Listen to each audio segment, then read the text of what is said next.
Introducing PubCoin. PubCoin is the rewards program for pub sports contributors.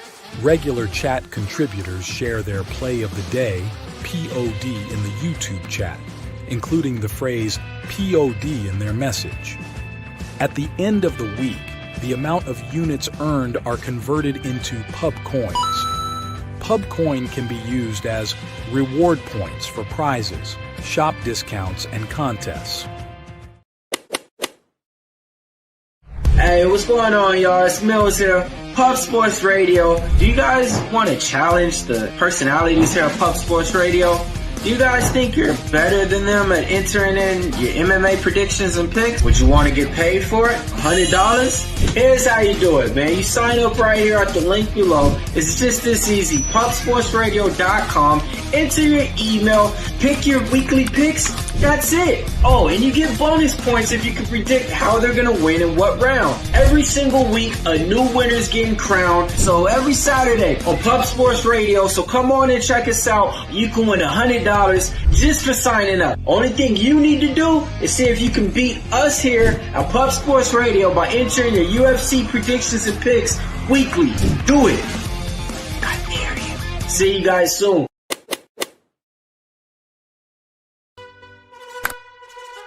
Your membership to Gold, you will be automatically entered in every horse race, every Wednesday and Friday. It is time to race horses. We are racing camels today. Shout out to the Gold members. We're racing in San Antonio immediately here. And we're off. 2 minutes, 74 canals on this racetrack. It's wide.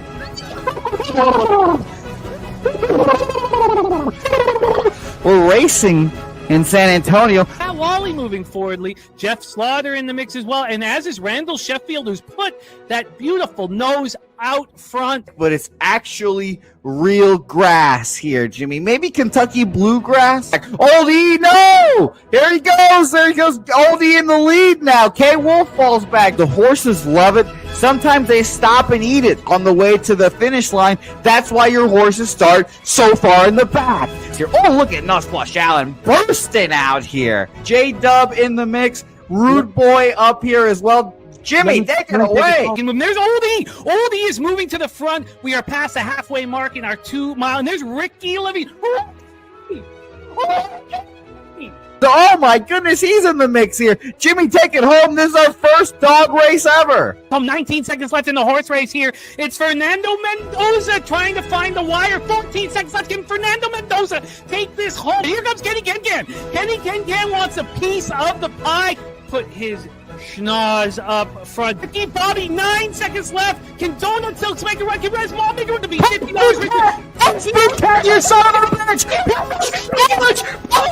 Here comes Tori Coker. Kenny Ken, Smoke and Mirrors, Director 97. Home. That is the way. Here comes Jason Meyer, the Eldorado Custodian, Billy Friedrich. Joe's one all coming down to the finish. Coin!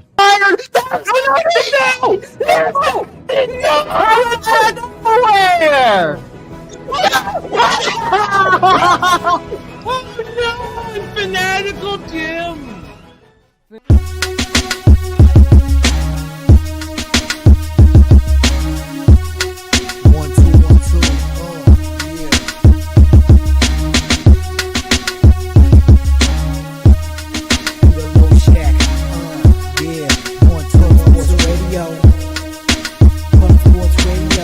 From the corporate Peter Low Shack, legendary sports handicapper, more dapper than a dawn. Father young phenom, known as Jimmy, who declared one day that the bag was here to stay. Information like a PSA, when we all PSR, Pub Sports Radio, bizarre. Is a man named Slaughter and he flipped the script. No competition in this but they quit the trip. But we say we be pubbing, betting with the bag and you love it. We want a top 10, we above it. Let's check. What up, cappers, gamblers, punters, hustlers, low baggers? Happy Wednesday, February 18th to all of you. Thank you for watching Betting with the Bag right here on Pub Sports Radio. Let's get this money. Good, strong start to the week yesterday. And it could have been bigger in college basketball, but I broke the curse of the double unit play. It's been affecting me.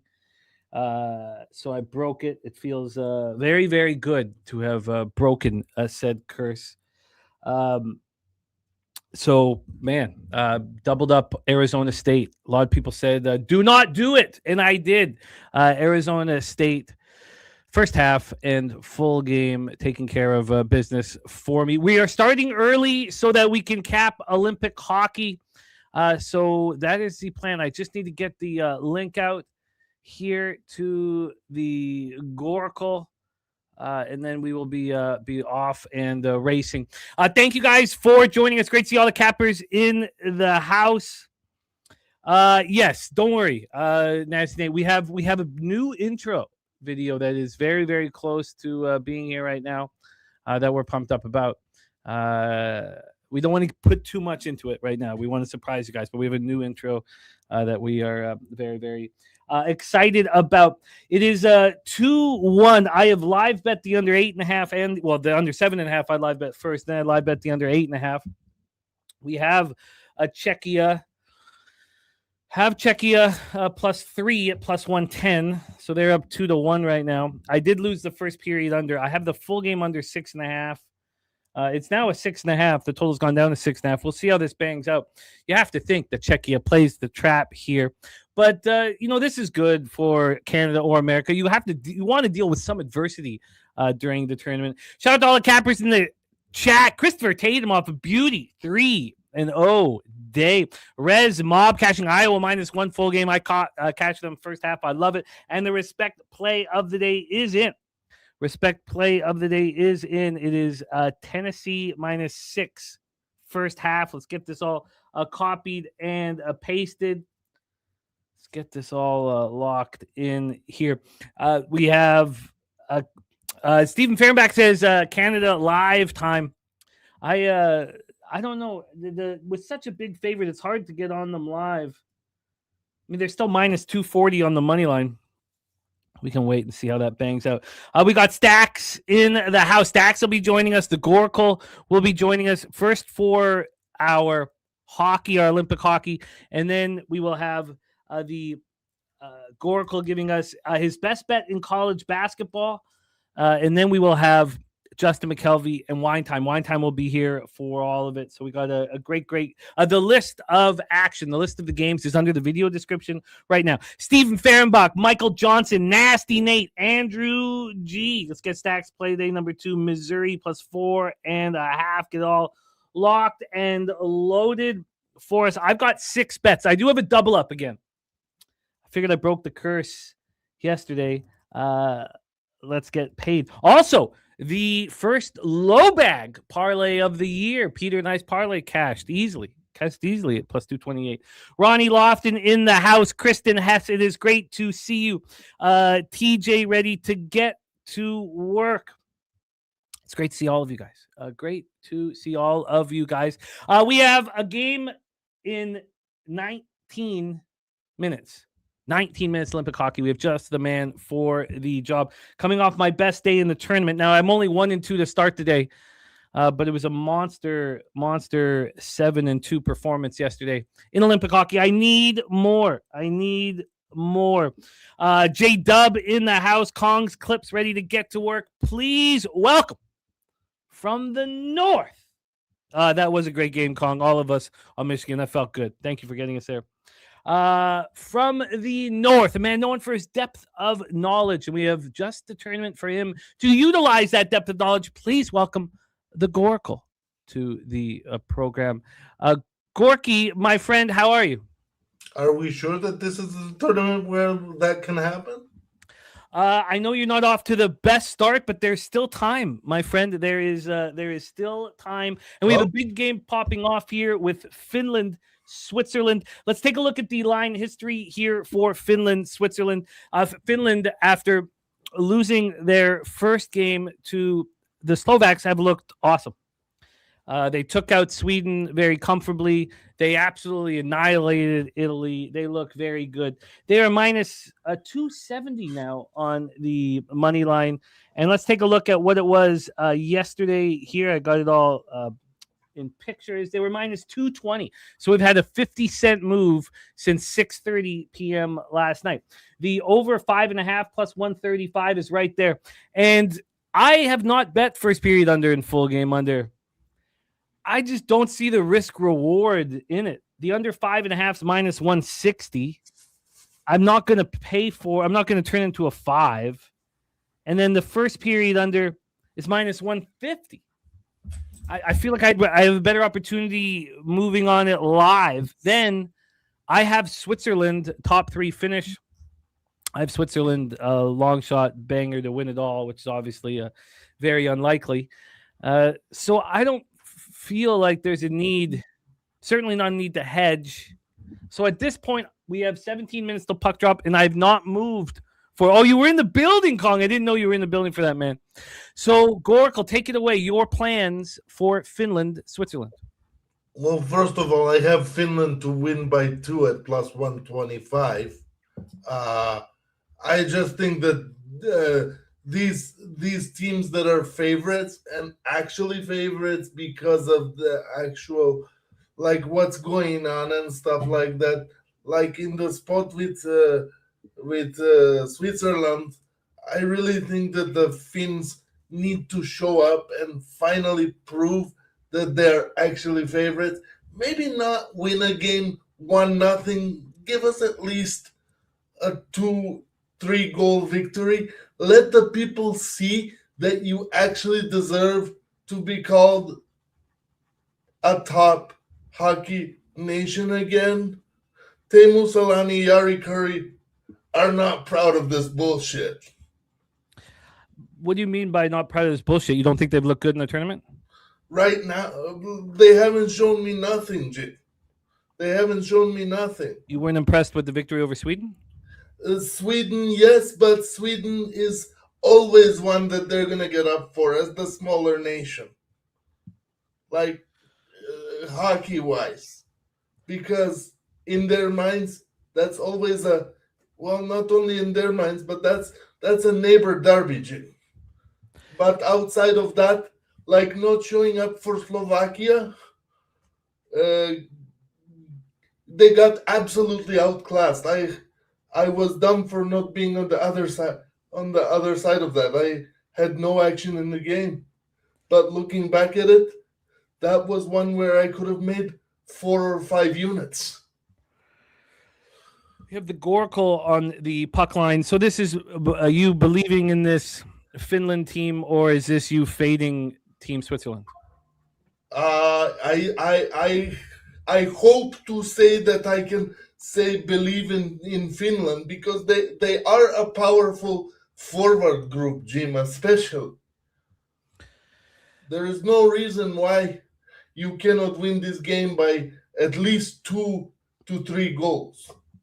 But we know it's hockey, and we know it's a short hockey tournament in the sense that these guys met up here, guys. It's not like there was a 3-week training camp to get ready to play together. No. It's the team that gels best, quickest, that usually does the best. We have TJ with you on Finland minus 1.5. Nas Nate looking at Finland minus 150 in 60. I think Switzerland will give them a tough test. I think it'll be a fun game to watch. If there's an early goal, if I can get a better price on a 5.5 or 6, I'll be interested. But I'm actually on Finland minus 2. Oh, it's Finland minus 2. Okay. Finland minus 2. Finland minus 2, therefore the Goracle. At plus 125. Well, you are in business. Andrew G says Swiss are tough. They all played together a lot. Look, I'm a believer in the Swiss team.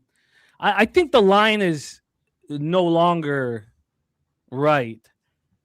I don't get anything off of betting Switzerland here. It doesn't. I think a lot of the line has to do with Fiala being out. They think that they can get you thinking that Switzerland is in a bad position No, they're not, because if they were, it would have shown up against the Czechs in the game following the injury. The Fiala injury did hurt. Sorry, let's get the link out to Justin. You'll have it in a second, Justin, my man. Well, look, there's nothing for me to do here in this game.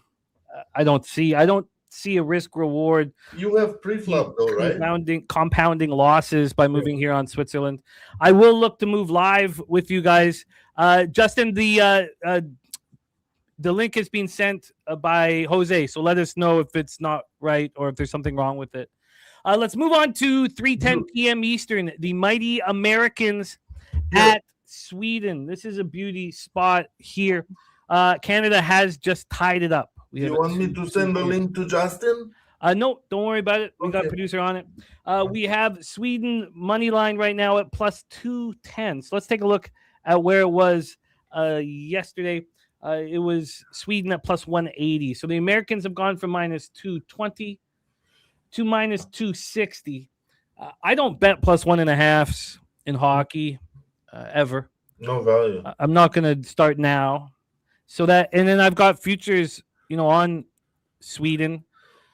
So again, just like with the Switzerland game, moving on Sweden, I will compound losses. I tell you what I do want is I do want the under. I'm interested in the full game under in this one, the under 6.5 at minus 120. And I expect to move on that. This just gone up and away. This was a 5.5 yesterday. And there's no need to move on it now. The cappers who it's very easy to romanticize these powerhouse hockey teams, and so overs are hammered and favorites are hammered, and we talked about that at the beginning of the tourney. So I think I am. I want the under 6.5. I think that Sweden will not want to give the mighty American offense any opportunities. They can't afford to. If Sweden has a shot here, Jim, they have to play. They have to play their structure game. They have to trap through the neutral zone. They have to play as a team defensively. And when you can get on the offense once or twice a period. I'm in agreement with you here, Gorki, my friend. I am in agreement. Billy Friedrich, thank you for joining us. Yes, we started early because we have puck drop in 10 minutes for quarterfinal Finland at Sweden. That is what Finland at Switzerland. That's what we've heard, Justin. I did not see it. I was doing other things. It was so close to showtime. TJ says yes, he is hurt. Goracle, USA, it's Sweden. I'm going to move on the under. I'm going to wait. Must set my alarm here in a second, but I'm going to wait for it. What is your action, if any, for USA Sweden? Oh, I have action in this one. I went with Sweden money line plus 185. Sweden plus 185. Talk to us about your belief in the Swedes. Another one where I think you have to wake up. They have done this before. They've beaten America before. Yes, America is really good. But guess what? This is not a no-name hockey country in Sweden. They're a very proud nation that's, maybe they've made mistakes through the tournament, or maybe they've wanted us to believe that they are down this year. Maybe this was all a show of sorts to get people believing that, we are the underdog, we are going to get our asses kicked, but they can beat anyone on any given day, guys. They are a dangerous team. We haven't seen the big upset. I don't think we call Slovakia over Finland that. We haven't seen the big upset. Is it in the cards today? Czechia trying to do their best to deliver it at 2-2. We will see if Sweden can menace at all against the mighty American squad at 3:10. It will be the under 6.5 for me in that one, but I will need to wait Jim, patiently. I have a statement. You cannot call even the Czech Republic against Canada. because of the history of these two countries, not between each other, but the hockey tradition in each of the countries. All four of them today can win these games. All four of them. Canada can be beat, and so can America. Yeah, no, I agree, and we've seen it. We've seen it. This is the quarterfinals. The minnows are done. They are home now. Bye. And maybe Slovakia is the weakest team left, but also Slovakia have their mathematical, formula where they're thinking we can win this game. We can get to the final. Why not? We have the taint play of the day in. We have DC Capper in the house. Twisted 247 says value on Switzerland money line due to Finland's inconsistent offense and under 5.5 could be sharp. Oh, there's no doubt that the under 5.5 yes is, but it's very expensive. Minus 160 at 365. That's just too expensive for me. Goracle, before we move on to your best bet in college basketball, let's give a big shout out to our guy, Ronnie Lofton. Ronnie Lofton, happy birthday, man. 71 years young, doing it right. Might be pulling the RV into San Antonio, Texas for Pub-a-Palooza here, which we are extremely excited about. The possibility of Ronnie Lofton strolling in to the Southtown 101. Tremendous. Happy birthday to our great friend. Happy birthday, brother. Lofton. Goracle, we move on to your best bet here in college basketball. So let's get right to work. We start at 7 p.m. Eastern. The 20th ranked Arkansas Razorbacks 19-6, 9-3 in the SEC. Yeah. At the number 25 ranked Alabama Crimson Tide 18-7, 8-4 in the SEC. Coleman, Coliseum, and Tuscaloosa, Alabama. For those of you who are rolling with us through college basketball on today's card, we are not going chronologically because we have the best bets from each guest. The one constant. The one anchor. You're the constant, Jim. The one anchor is who will be rolling with us through all of these college basketball games is our next guest. We will be a three-headed monster for this breakdown. Please welcome, fresh off a strong 6-3 college basketball day on Friday. We need more. I'm coming off a winning day yesterday. We need to stack winning days. I can't stress the importance of winning right now, especially in the hole I have dug for myself. Please welcome from Los Angeles, California, the co-host of Walk-Off Wagers here. Baseball not far away. Opening week of the MLB season will be when we are all at the Southtown 101 for Pub-a-Palooza 5. Please welcome our guy, also the star of All About the Hoops on Saturdays, Wine Time Sports. Wine Time, what's good, man? How are you? Jim in the bag, the Goracle. Happy Wednesday, fellas. Excited to get to it. We've got a nice card today. And, I'm excited for San Antonio, man. We've got, 33 days or something like that. We've got MLB. People saying that there's not enough games to bet. There's MLB. We got a whole weekend of Major League Baseball. So I'm looking forward to it. Yeah. I'm booked. I'm ready to go. I'll be getting there Wednesday. We'll be having drinks right when we walk into that studio. What time did you get in on Wednesday? 3:10. We are thinking, and we are just kind of discussing this now, of possibly doing a betting with the bag on Wednesday, but we'd have to do it at 4 p.m. or something like that. Yeah, I'd be down for that. Right when I get in, I'm going straight to Southtown. So we are thinking about that at this point here. We're still in discussions about all of that, but we are thinking of just getting right onto into action. Now, Jose could do a betting with Bouquet where we're just deciding all of this right now. It is great to see you, though, Wine Time, and we need winners. Let's get this rolling here. This is the Goracle's best bet spot, and I was happy he was talking about it. Now, I was not happy when I found out his action because I was very, very interested in backing Alabama.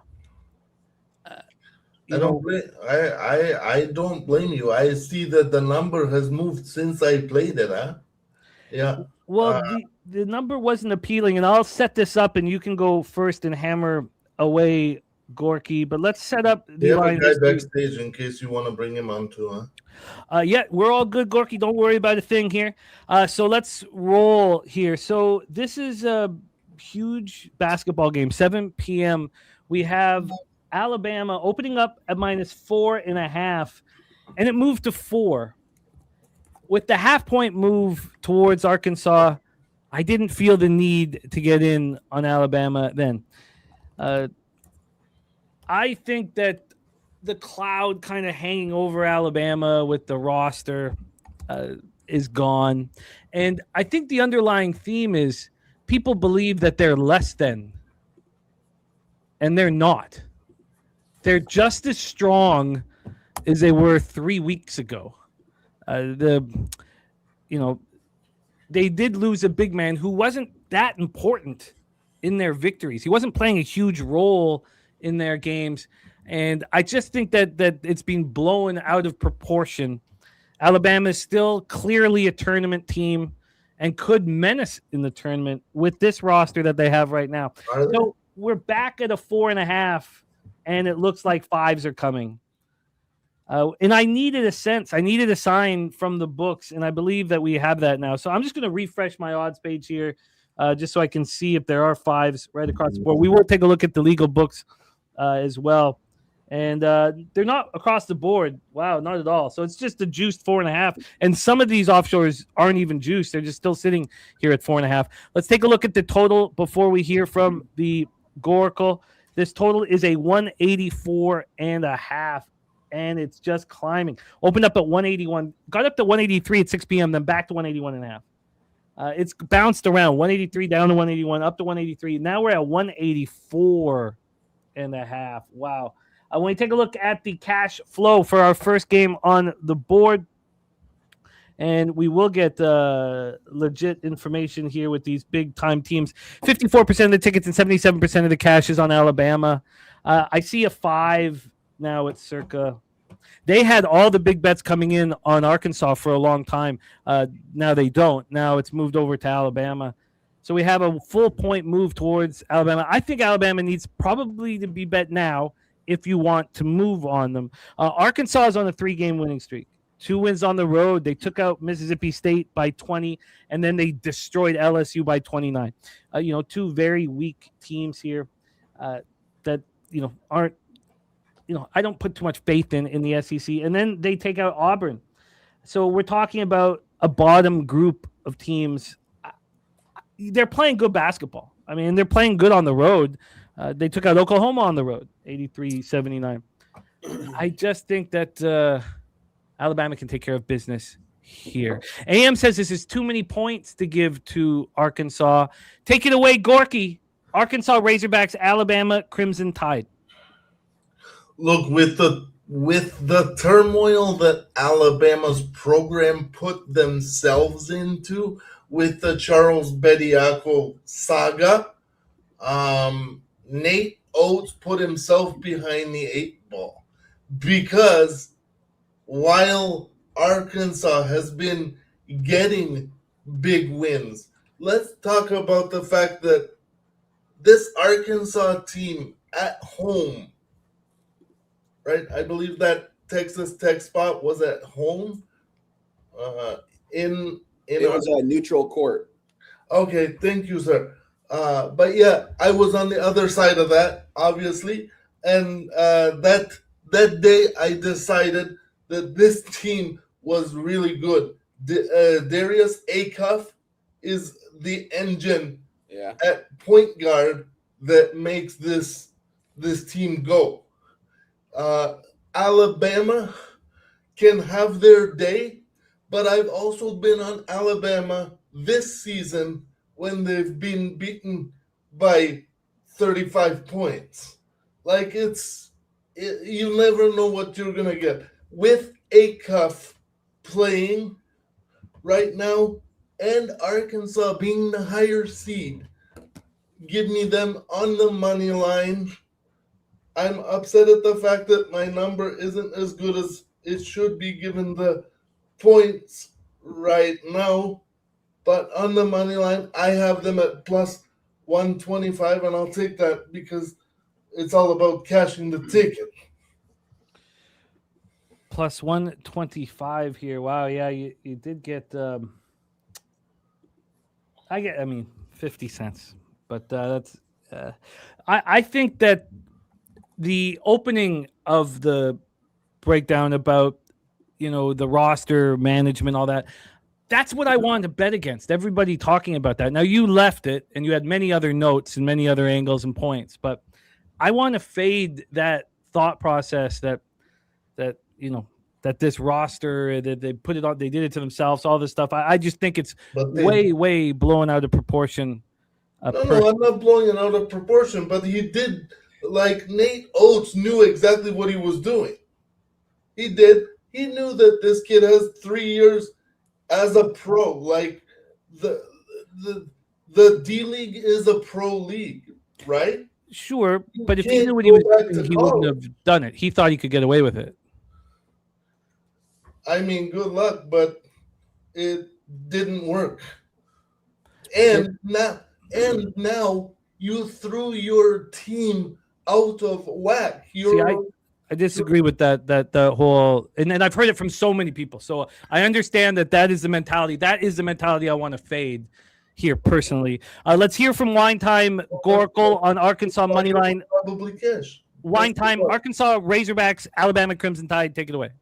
Yeah, every single Saturday on All About the Hoops, we talk about this Arkansas team. I say the same whole spiel on them. I say, when it comes down to the March Madness tournament, when this team plays on a neutral site, we know what happens. I mean, we saw what happens when they face a team like Texas Tech. This team is built for March. They've got one of the better coaches, I think, in college basketball. You talked about Darius Acuff. I mean, this kid's a gamer. There's a reason why his point prop right now is at 24.5 minus 110. It's absolutely wild for a college basketball game. You look at all the point props in this, Gorki, and it's kind of crazy because all the guards that are starting in this game, all their point props are like 17.5 or more. It's because of this total. This is a very high total here, guys, extremely high, and crazy. 73% of the bets are coming in on the under, and only 27% of the cash is coming in on the under, and yet this line opened up at a 181 at some spots, and the sharpest book we know has a 185.5, and the next one has a 185. I think it's very telling. I don't think it's too late because I'm going to get involved in this in a different way. I just moved on this. I just tweeted out my action 5 minutes ago, and I just placed this in. It's a high total. I'm going to the first half here, guys. I'm going to Alabama-Arkansas first half over 87 minus 110. I could see this hitting 90 to 100 points in this first half. I think both of these offenses are going to absolutely fly down the court. There's not going to be a lot of defense being played. And I think Arkansas, we know where they struggle, and that's on the road specifically.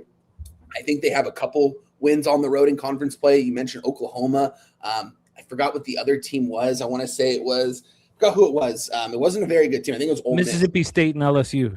Yeah. Just not very good teams.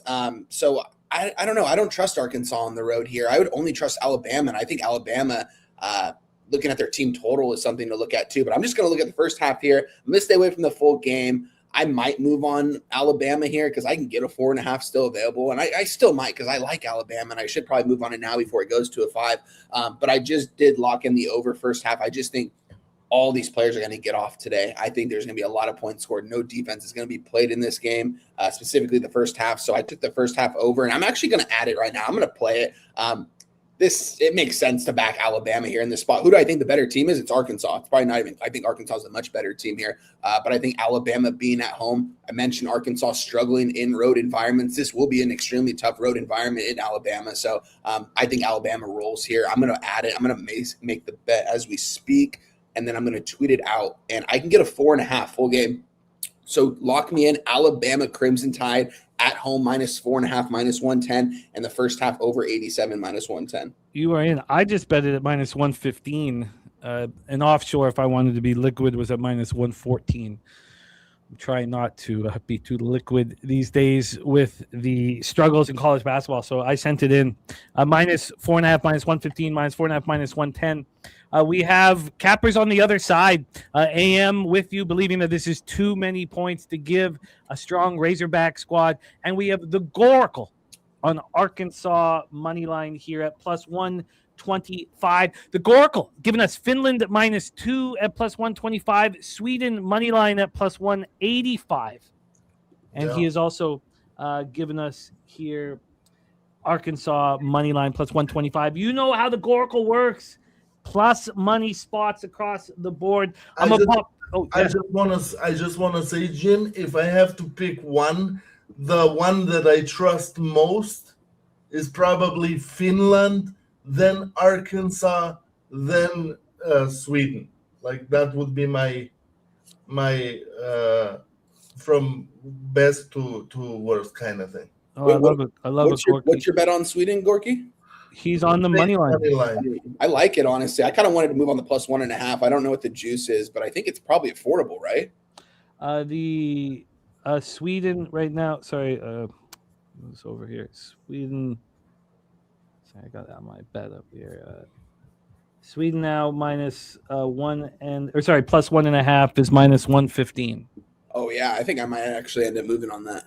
Yeah, I think it's gonna be a really close game, and for me, if it happens, it makes up for all my other crappy losses like last night and stuff like this.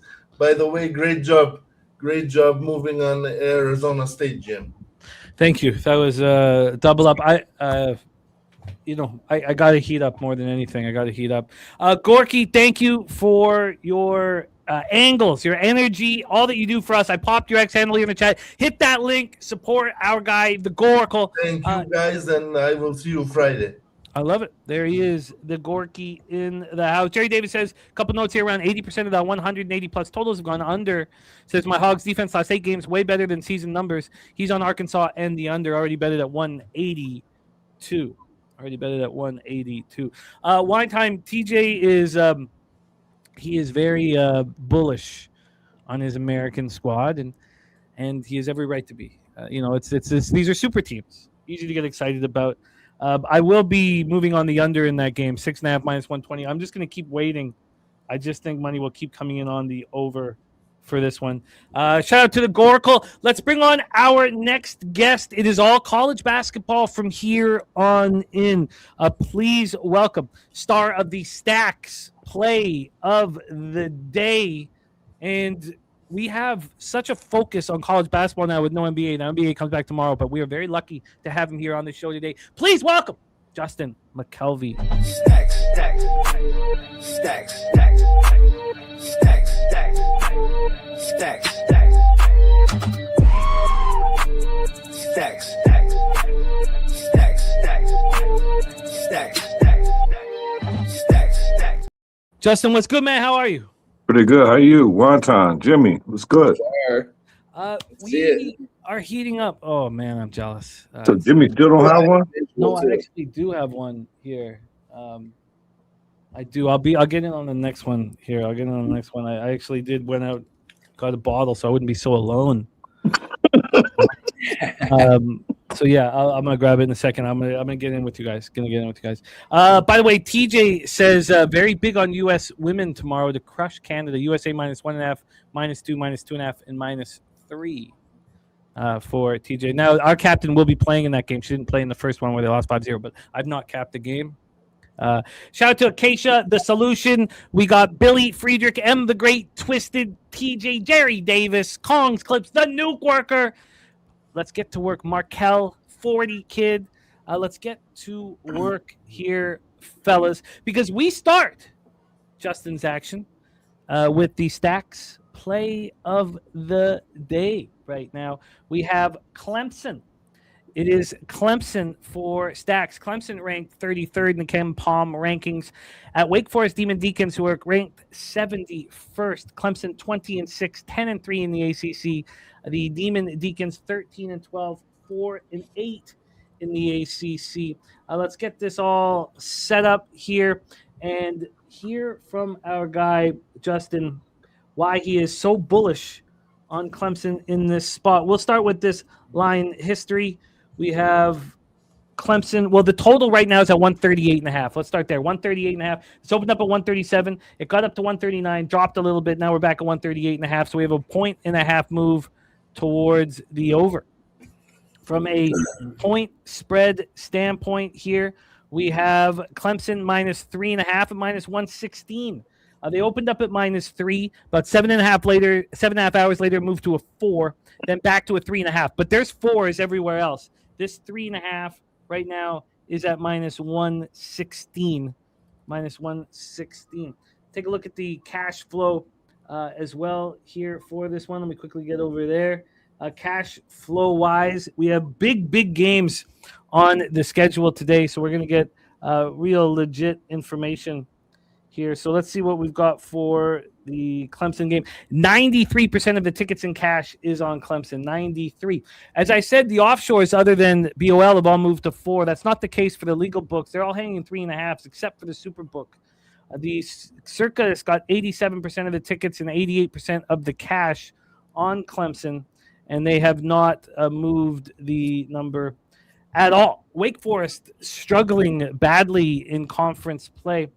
They are coming off back-to-back wins, though. They won at Georgia Tech 83-67. Of course, Georgia Tech 2-11 in conference play. And then they won at home over Stanford. And we've seen Stanford beat some good teams.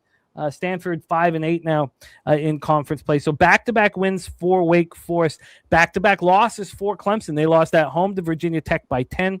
Then they went to Duke and they lost by 13. So this is an angry Clemson team. Take it away for us, Justin. Clemson Tigers, Wake Forest, Demon Deacons. Hey, that's crazy because I didn't even text you how much I love this Clemson spot. This is Stacks Play Today, number one. Yeah, number one. Clemson minus 3, minus 115. And if you look at it, I feel like we're getting a soft number because of the recent forms of both teams. Wake Forest look like their recent form. They're coming off of 2 back-to-back wins. But more importantly, Clemson is coming off of back-to-back double-digit losses. I think they're the better team. I think they played a better defense. But most important, they're 5-1 ATS on the road. And coming off of back-to-back losses with a 5-1 ATS record with the better team, the better defense, to a Wake Forest team who I do not believe in at all. I'm 1 for 4 back in Wake Forest. 3-1 back in Clemson on the road as a road favorite. I'm on Clemson minus 3. I was mad that I missed the 2.5. Only because I overslept, but I still endorsed the 3.5. I don't think it's going to be a blowout. I'm not saying it's going to be like a dog walk, but I think they're going to win by like 6-7 points. And this is like my favorite bet of the day. It makes so much sense. I just should the opening line have been bigger. That worried me, and I did because I don't even know what the opening line was, but yesterday I seen a 2.5. And when I first seen it, and I told myself to stop worrying about what I think the line should be when I could prove why the line wasn't. You got a home team that's on back-to-back wins, and you got a road team coming in there on back-to-back losses, so the line going to be soft when obviously they're out on Clemson. At least that's my logic. And that's why when I said, damn, 2.5, so when I went to bed, I was like, I'm going to sleep on it. And I could justify why it was a 2.5. And in my opinion, whether my opinion is right or wrong, but I love this play. It's my favorite play. I like this more than the other one. I like this. It's my favorite play on the board. It makes so much sense with Clemson coming off 2 losses, and maybe I'm overthinking it. Let's hear from Wine Time. Real quick. Yeah. What would you put this line at opening? I'd want it to open at 3.5. Okay. Even with back-to-back losses and back-to-back wins on the road? Yeah, I think that at least from a gambling perspective, having the back-to-back losses means that you're going to get that accountability and that, that legitimacy. The 2.5, but maybe I can be kind of overthinking it.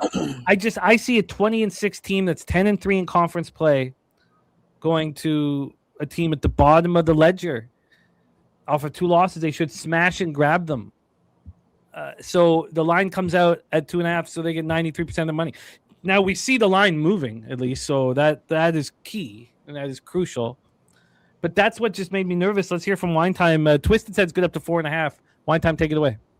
Yeah, I hate to be on the other side of our guy Stacks here. I am on the other side, though. I hate to say it, but I did move on this. I didn't move on the spread. I moved on the money line in Wake Forest plus 160. You can still get that number available right now. Yeah, I think they're coming off some impressive wins. And I think Juke Harris, man, this kid, I don't know if you guys have watched him, but he's definitely the best player on the court in this game. And he's been putting up 25 to 30 points consistently these last 7 to 10 games.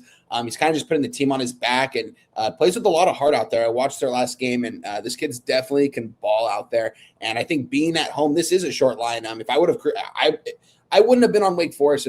I think this probably should open up at a 4.5. Honestly, I think Clemson should be that much better. If you look at their records, Clemson just last week was the top 18 team in the nation, I believe, and then a couple back-to-back losses. They were nearly double-digit favorites against Virginia Tech at home.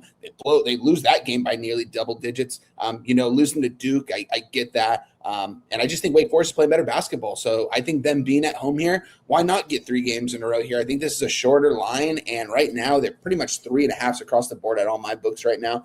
And the markets are telling us a similar story. Action and odds logic are both telling us that pretty much everyone is coming in and hammering Clemson. Doesn't matter what site you're looking at. I think it's pretty clear that everyone wants Clemson here coming off the back-to-back losses because they were ranked. But remember we talked about it on Saturday. I was like, Clemson's a first-round exit when it comes to March Madness, in my opinion.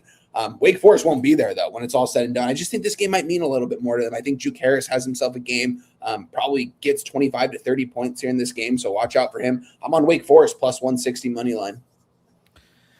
Interesting. The solution says I think Clemson is the clear side. If there were no, if we didn't care at all about lines, I would completely agree. I just, there's something about the opening line just threw me for a loop. And I think that Justin did explain it legitimately, coming off 2 losses. Backers of Clemson have been losing, opens up at 2.5, at least moves in the direction. I get from both of you guys here. I prepared a little rebuttal because I didn't even see Wontons play. But when I got the lineup between us 4 and then Dabby not coming, I expected either you or Wonton to be against me. And I had a rebuttal waiting for y'all. And I hate that. And I hate that it's Wonton.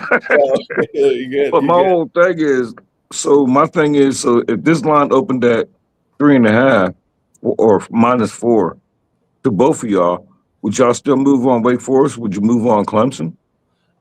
It depends, because if it moved towards Wake Forest's direction, let's say if this was at a 3 right now, I would still be on Wake Forest, I think. I still would, because it would be moving in my direction with 90% of the cash coming in on Clemson. And the good thing about Wonton is I actually agree with him. I don't agree with his pick, but I agree with his bet. Because I think if you're going to take Wake Forest, you take the money line. You don't take the spread. Because this is the typical, either they're going to get dog walked or they're going to win outright. Yeah. There's no in between. It's not going to come down to the free throws. I don't think it's going to be that either. One team's going to win handily or the other team's going to win handily. I agree. So if you're going to take Wake Forest, you might as well go ahead and get the plus money for it. We have cappers on either side of the fence, which does bring comfort, solace, you could say.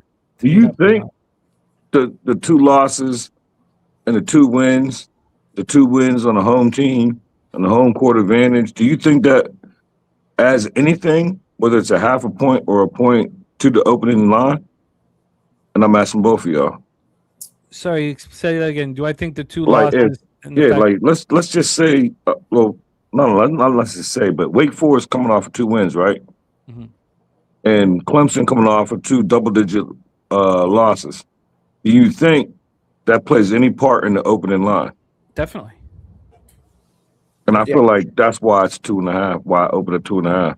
Because I feel like everyone, not the sharps or whoever they are, I feel like most people are going to look at, well, Clemson keep getting bombed. Wake Forest keep winning. They're at home. Why not take the money line? Open it up, small enough number to get some Wake Forest action. And then they get smoked when everyone, not they get smoked, but they clean up when everybody jumps on Clemson. Whether it's public or not, I love Clemson. Usually one time make me nervous. This is one time I'm not nervous. It's important to have conviction. And I think Presidential-Minded Kings sums it up for me. He says Clemson just seems too easy, and we all hate that feeling. Now, but again, if this opens at a 3.5 juiced, it's going to move to 5, and they're going to win, by 3 possessions. So what's your closing line, Jimmy? If Clemson go to what, or Wisconsin goes down to what would give you the conviction? Nothing. Okay. Nothing will give me the conviction because I'm trying to now not care when a line moves in a direction. Wait, hold off for 1 second. Let me get mine ready. My bad. I'll do two. I'll do one with one. I'll do another one when you come. Oh, sorry. Yeah, I didn't even have it on the screen. I want in on all of them. I want in on all of them. I want in on all of them. Okay. But what I've been doing is I've gone over some of my losses and there when the opening line doesn't make sense, but I'm not focused on that. I'm focused on the fact that it moves 1.5 in the direction of that favorite that opened up weight at a pick'em or at -1.5. I'm losing all of those bets. So the fact that it opened up at 2.5 and it moves to 4, I've got to focus on the opening line here. The fact that you guys are both on opposite sides. I went through every single game on this entire card for a long time. I maybe got 3.5 hours of sleep, maybe 3 hours of sleep. There's so many opportunities to make money. Why would I pick a spot where you two have legitimate angles on why you're on either side? One last question, though, before you go grab your drink, though, Jimmy. Do you believe in book correction? Market correction. Yes, I do. Because maybe, I believe in personally, if you see all the books around the same number, I feel like there's no way in my mind, in my opinion, that they could get every single game right down to a T. So I feel like that they made corrections every move that goes up or down. I don't feel like, I'm not just talking about Clemson game. I'm talking about in all games and all sports. I don't think all moves are money related or best related. I think maybe a half point or the sense wise, like if it goes from 110 to 115 or 110 to 108 to 105, I think those are corrections. Some of them are corrections, not money wise. That's fair. And again, it goes back to the idea of, do you believe that these books want 50-50 action? I do not. And I don't either. But I liked hearing from, and we'll get into Kong here in a second. Congrats, Kong. We'll talk about this in 1 second. But it was interesting hearing from Ski, who was talking about the bookmaker, and we won't mention the casino, but he was saying it's not up to them to gamble with the company's money. And that's, I do believe him. I just don't believe every book feels that way. That's all. So I think that there was great info from Ski, and I do believe there's some companies here who they're like, look, we want 50-50 action. I'm not here, but we know there's some companies who are actively trying to beat us. And again, we could discuss this. If I was a bookie, I wouldn't want 50-50 action. No, I wouldn't either. It's just too easy to beat. I would want like a 70-30 type. Before we move on to the next game, and also, do you want to add anything to all of this one time before we move on to the next game? No, I love it. It's a great conversation, though. I love everything you said. It's good to talk about these kind of things on camera for everyone. So yeah, I like the back and forth, and I feel like one thing you always say, Jimmy, and I'm not gonna go in detail, but I feel like you can't have everybody on the same side coming on here and everybody's saying, yeah, let's go Clemson, let's go Wake Forest. You got to have some type of banter back and forth and prove your point, and it's up to the listeners to make a decision or stay off. We can't come here and say, yeah, we all like Clemson next game. No, of course, and that's just the way we are. It's why it's fun to chat with you guys, man. So before we move on to the next spot on the board, big shout out to Kong's Clips. Great dad that he is. Says, my daughter made the dean's list as a freshman at Indiana. Proud moment, had to share. Love to the Kong's Clips family. You guys leading by example. Congrats to your daughter. It's wonderful. Wonderful, wonderful news. And it is 2-0 Switzerland. Wow. See, congratulations to Kong. He got his daughter, let's celebrate that for his second best intro. Yeah, before I go right into 2-0 Switzerland. But yes, Kong, we love you, man. 2-0 Switzerland. Man, the betting an under 5.5 and betting a first period under 1.5, you have to have a plus sign beside it. And there was no goals for 14 minutes. I want the Swiss to knock out the Finns so bad, and I'm pumped up. I'm but Billy Friedrich says second best. You guys all have dope intros. Okay, I'm gonna set this game up. Then I'm gonna go grab a bottle and I'm gonna come meet you guys. But let's set up a game because we just talked about two of our cappers on either side of the fence. Here we got a game where Justin and I are on the same side. UAB Blazers 16-10, 7-6 in the American. At the Temple Owls 15-10, 7-5 in the American. We're in Philadelphia, Pennsylvania. UAB ranked 129th. Temple ranked 161st according to Ken Palm rankings. And I don't mean to simplify things too much, but UAB seems disinterested at home. They're used to packing that place out. Supposedly it's half to 3/4, full every night. They're, playing lethargic basketball at home, and they seem to be menacing on the road for whatever reason. They went to North Texas on the 31st and took them out 72-68. North Texas 6-7 here in the American. Then we have them heading to Tulsa. They took out Tulsa 68-63. Tulsa second, tied for second with Wichita State second in the American. It feels like the UAB Blazers like getting out on the road for whatever reason. If we go back further than that, they beat UTSA 83-73. I know UTSA is trash. I was a little bit interested in them today. Then we go to Tulane. They beat them 82-69. Well, we go to East Carolina. They beat them 87-85 in overtime. We go to South Florida. They beat them 109-106 in double overtime. If you're counting, that's 6 straight wins on the road. They beat Drake Friday, December 5th. 7 straight wins on the road. They haven't lost on the road since December 1st in Middle Tennessee. Well, how do we not acknowledge that this deep in the season that they're a fade at home and they should be backed on the road? Maybe I'm simplifying things too much. Billy Friedrich, that North Dakota, South Dakota, I've been making mistakes in that situation all year. So I left that game alone. Yes, the line doesn't make sense, but I'm not going to gravitate towards the much worse team just because I don't think the line makes sense. It's just not been working for me in that regard. So here we go. I am on the UAB Blazers. This is their lone meeting with Temple this year, so there's no Rebenga. All that's happening is they get to go to Philly and deliver the goods. Temple coming off losing to North Texas at home 65-62. They lost at Tulane by 11. I mean, these are the teams that we just talked about UAB handling. So I think UAB can handle this. Let's take a look at this line here, and it's not very good. Opened up at +1.5 and moved to a pick'em, which was, appealing, moving it to a pick'em.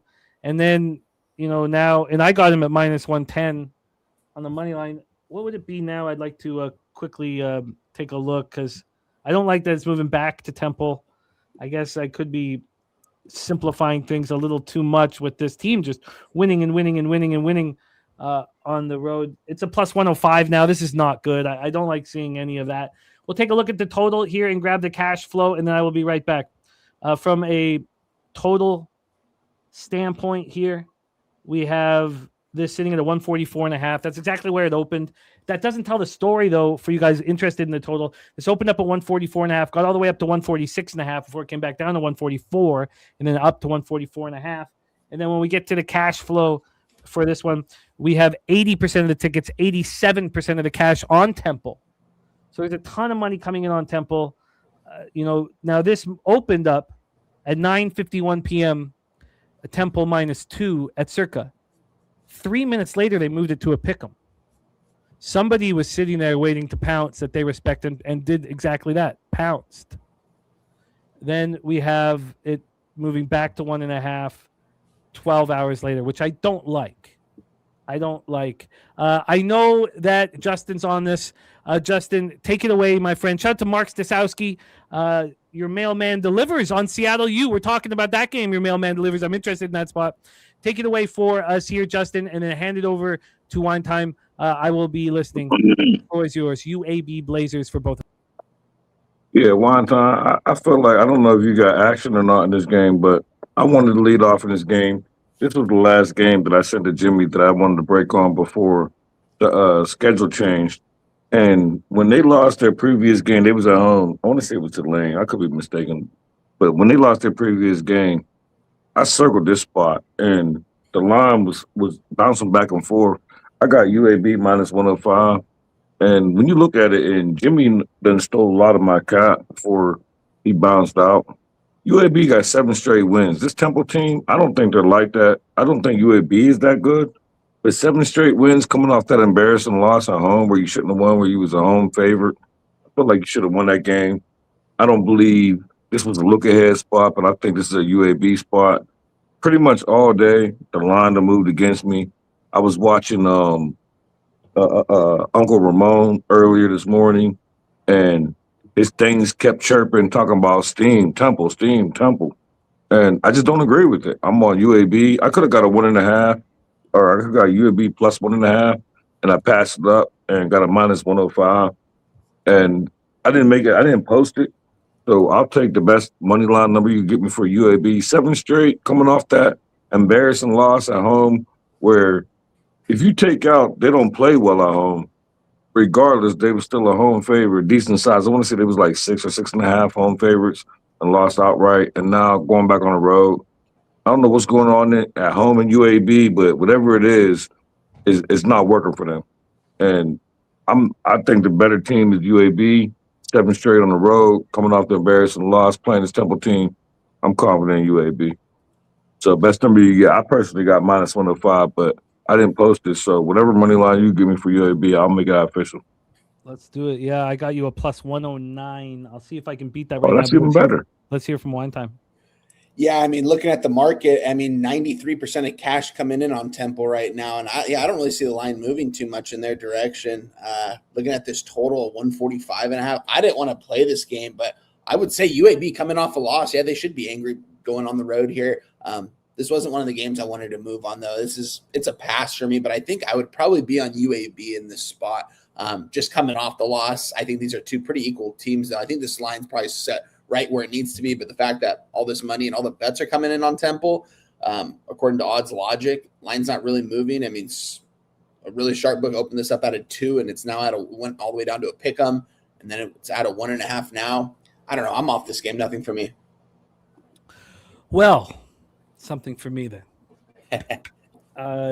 Let's toast this one to Kong's daughter making the honor roll and the Kong Clips family leading by example. Cheers to all of you guys and to Ronnie Lofton's birthday. Yes. Ronnie Lofton's 71st birthday. Cheers, fellas. Oh, God. And Jimmy, you forgot the most important. Shout out Kongs for the second best intro. You got to mention that, Jimmy. It is important. It is a dope intro. We have a new show intro coming out too. No way! That I'm so excited about. So excited! Shout out to Jay Peasy. Also, shout out to Matty Ice. Matty Ice has a big role in our. So we have an opening, and then we have a closing video at the end of the show. 2 different songs that we're really excited about. All right, let's roll. Oh, yeah, my man. Does that start today? The outro? No, we're working on it. Still working on it. But if you see the work that Jose puts together with the squad, we make sure that it's looking good. So let's roll on. So this is Justin Mcelvy's group of games. Then we're going to move into Wine Times. Now, some of Wine Times games are within this first group with Justin. I also moved a couple of Wine Times games that I think that we were going to use with Dabby into my group down below. So I messed with the schedule a little bit when Dabby wasn't available to join us. So let's roll here. The next spot on the board for our guy, Justin Mcelvy, 9 p.m. Eastern, the Auburn Tigers, 14-11, 5-7 in the SEC, at the Mississippi State Bulldogs, 12-13, 4-8 in the SEC. This one pops off at 9 p.m. As I said, we're not going chronological, so you guys got to rock with us, and it's all in our video description as to what games that we will be hitting. Auburn, we're at Humphrey Coliseum, of course, Starkville. We have Auburn ranked 30th according to Ken Palm, with Mississippi State back at 86th. Let's take a look at the line history here as well to get this one started. We have a total at 155, opened up at 154, got up to 155.5, down to 153.5 at 10 this morning. Now we're back at 155, a 1-point move towards the over. Let's take a look at the point spread here for this one. Point spread wise, we have Auburn -5. -5. They opened up at 4.5, got up to 5.5. Within the first hour and a half, this line was available. Then it dropped to 3.5 at 5 p.m., 30 minutes later. So then at that point, there was a big move towards the Bulldogs.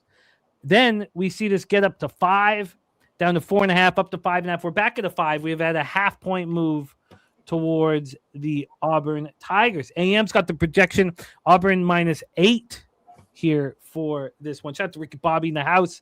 And we have Taint play of the day that we will be discussing. That game's on our board. That's Justin rocking with that game as well, which we're very excited about. So here we go. This one popping off at 9 p.m. Let me just set up the situation here quickly for the spot. But while I'm getting back to my notes here, computer's moving a little slow. We know that it moved first towards Auburn, then it moved towards Mississippi State, and now we are back at Auburn. Half-point move towards Auburn. Looking at the cash flow for the 9 p.m. games. Come on, here we go. We have 66% of the tickets and 89% of the cash on Auburn. FanDuel hanging a 5.5. Other books are at 5. BetMGM is at 5.5. Hard Rock at 4.5. Juiced towards Auburn. The Auburn Tigers here coming off 4 straight losses. They just lost at Arkansas 88-75. They looked pretty good in that 96-92 loss at home to Alabama. Looked like they were threatening there, but it's been a while since we saw them win. It was back in January 28th when they took out Texas 88-82. Mississippi State snapped the 3-game losing streak with a 90-78 win at Ole Miss. Both teams played on Saturday. Justin, this is part of your action. Take it away. Yeah, I texted you the number I got, but I'm confident enough that I'll take whatever best number you can get me.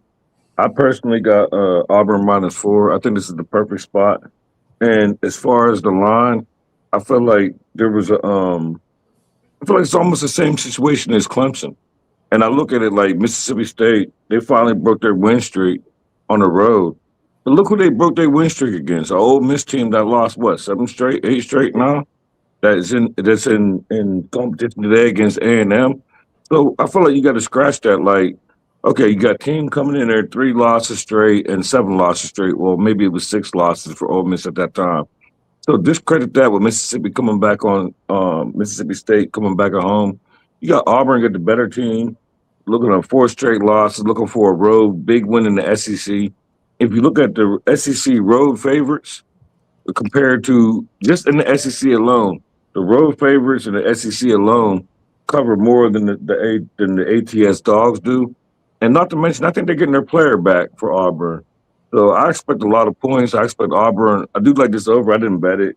And I scratched it off my total because I like Auburn at the number that I got much.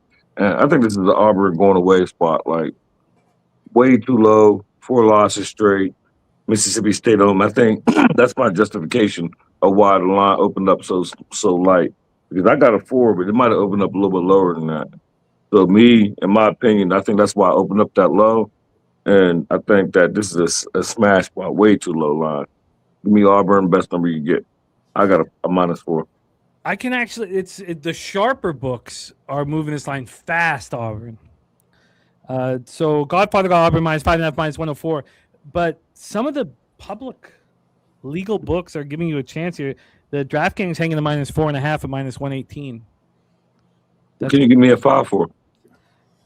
That is a good question. Let me see I can get you a 5 at -105. I'll take that for the official play. Let me see if wow, the sharp books are moving this quickly towards Auburn. I mean, from a market standpoint, and we're going to hear from Wine Time, when we talk about, like what made us uncomfortable with Clemson. Wow. Czechia has scored. Wow. When we talk about what makes us uncomfortable with Clemson, Clemson's 20-6, 10-3 in conference, and they open up at a 2.5. And that brings us some concern. Auburn's 14-11, 5-7 in conference. They're one game up on Mississippi State. And this one opens up at a much bigger line and moves heavily towards them. That, to me, is a bullish market environment that I find much more appealing than Clemson here, just market-wise. Let's hear from our guy, Wine Time Sports. Take it away here. Auburn -4 or -5 at -105 here for Justin. What's your plan? Yeah, this is an interesting spot. I didn't move on this spot, but I kind of agree. This is kind of like that Clemson game. And in a way, let me just pull this up here really quick. Auburn. So right now they're getting 68% of tickets, 88% of cash right now, but the line is moving towards them. But some books still have a 4.5. Where this open up at a 3.5 at most spots. Sharper books at 4.5. They're definitely moving it. There definitely is a lot of money coming in on Auburn too. I wouldn't back Mississippi State here. I've watched this Mississippi State team. I think they've got one good thing going for them, and that's Josh Hubbard.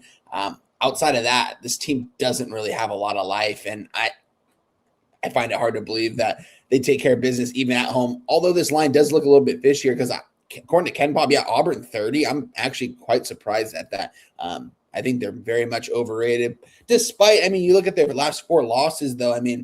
That's the toughest part of your season right there. And they took 4 straight losses, so they should be angry here. I'm not going to put my money on them to cover this spread by 5 points on the road, though, just because I see all this money on them. I don't know. It just doesn't.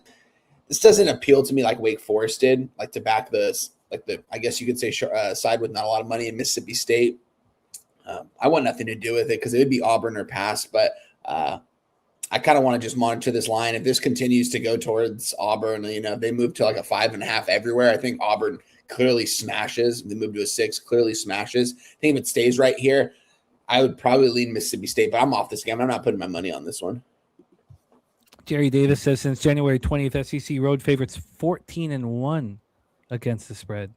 Jerry, that's insane. Yeah, that's what I said. I didn't have the numbers on me, but the SEC road favorites is like just automatically just bet it.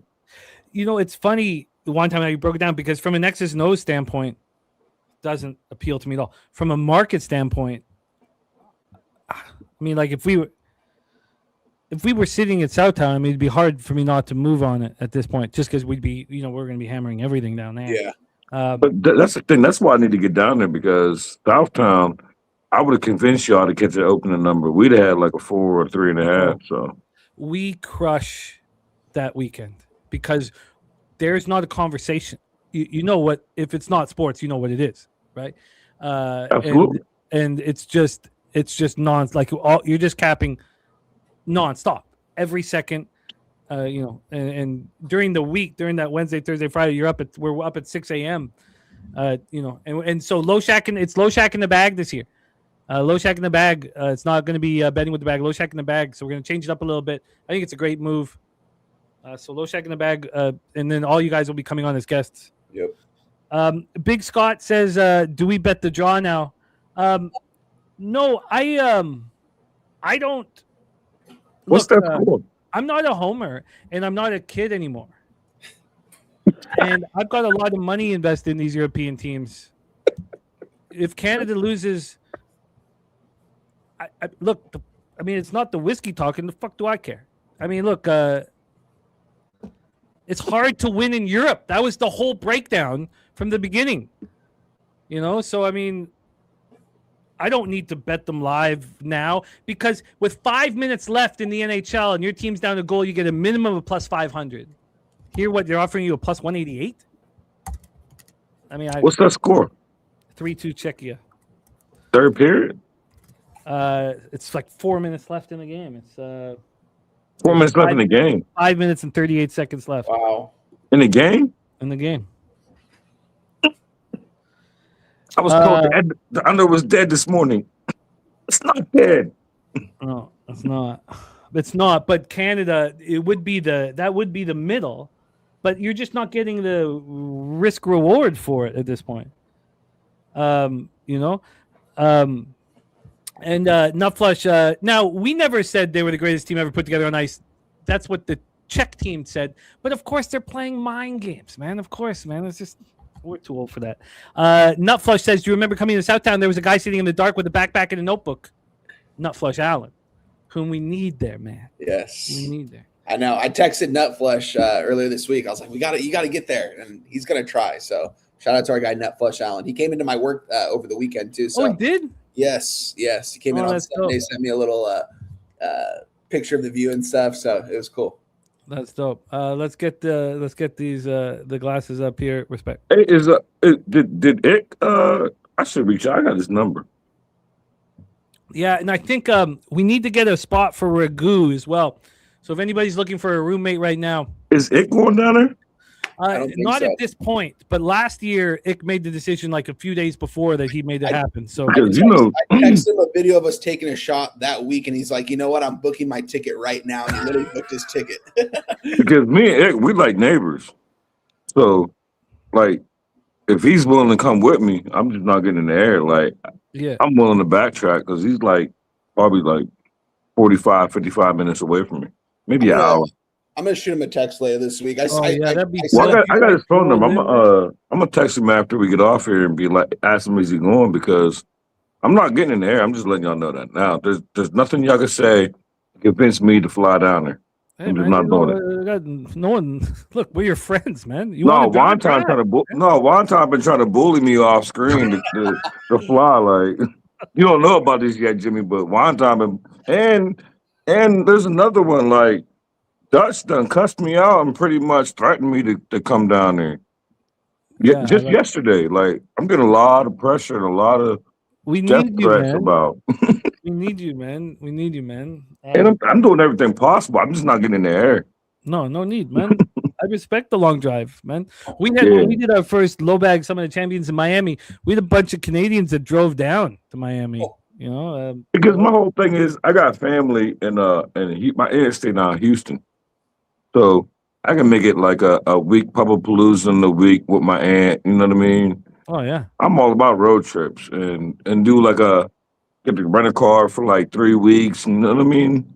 So I just need a tag team partner. That's all. Oh, for real. No, and I'm willing to go out my way to get a track. Like, I'm willing to backtrack to get a tag team partner. Well, you know what? It won't be this year for me, but I want to do that with you one year so that we can film this shit. Stop in the horse track. Yes. Stop at a rest stop and pick a fight real quick.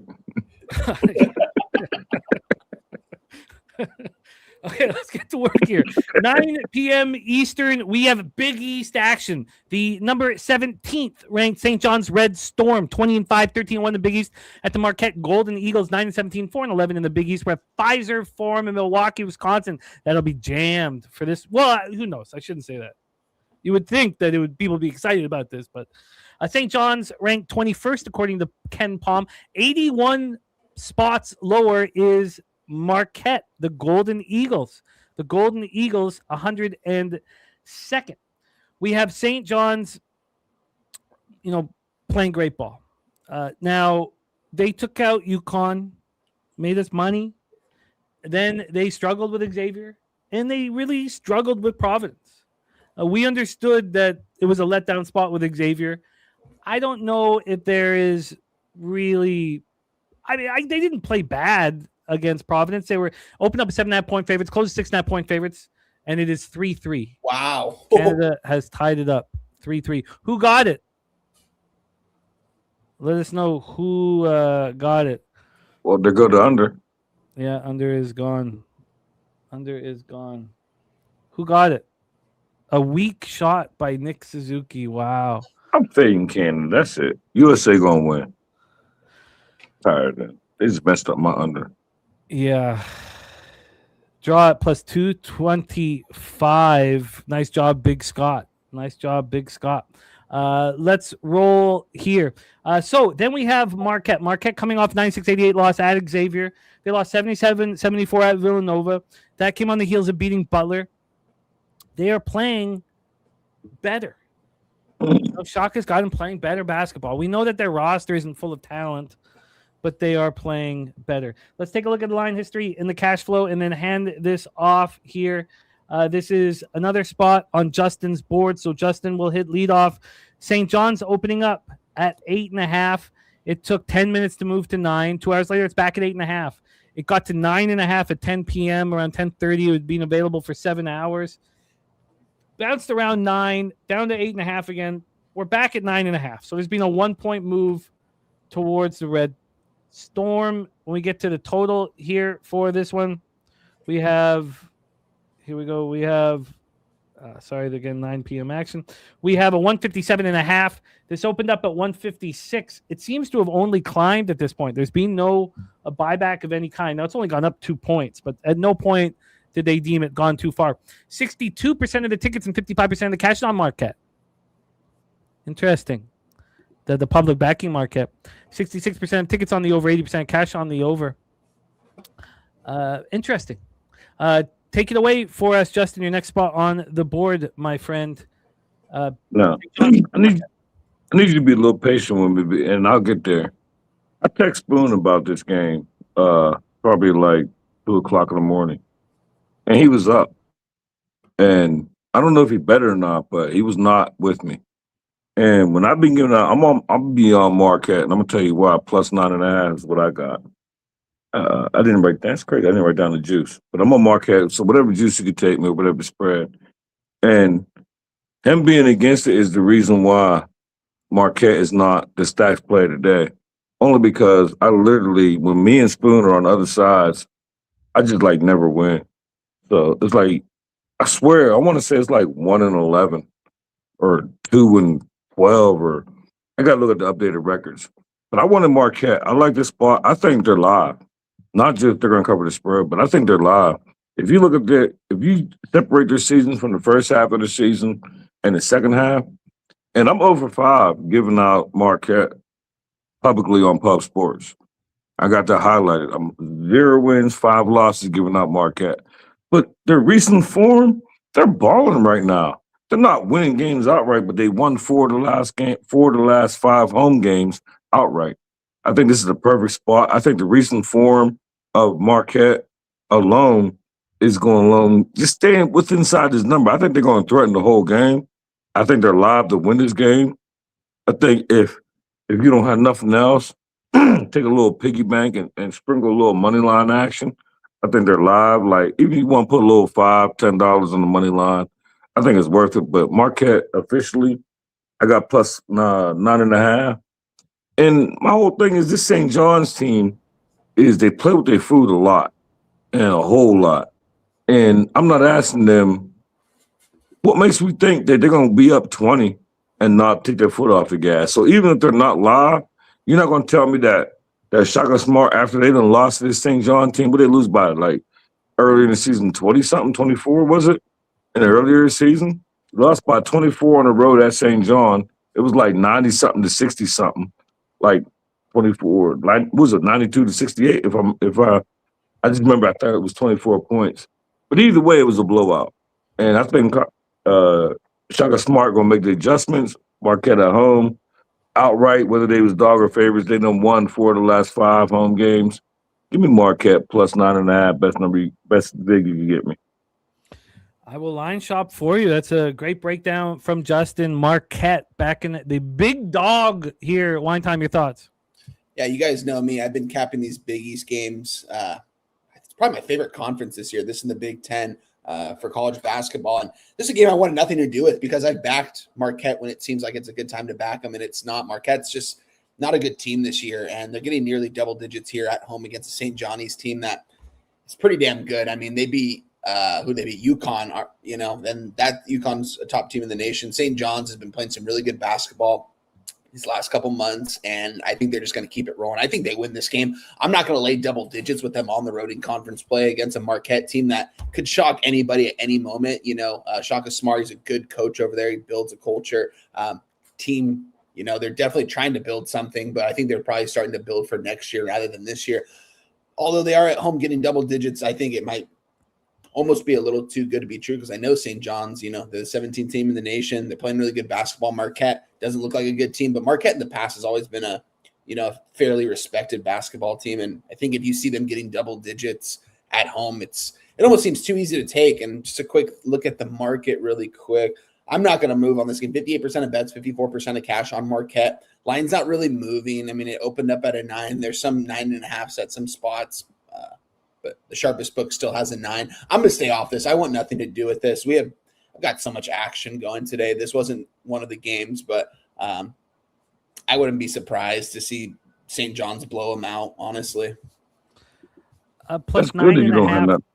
Go ahead. Plus 9.5 available minus 105. Plus 10 at minus 116. What would you like, Justin? 9 minus 105. 9.5. What's a 9? The 9's plus 102. There you go. Give me the plus 9 plus 102. Plus 9 plus 102, and we are off to overtime here. Interesting spot here. Off to overtime for Canada, Czechia.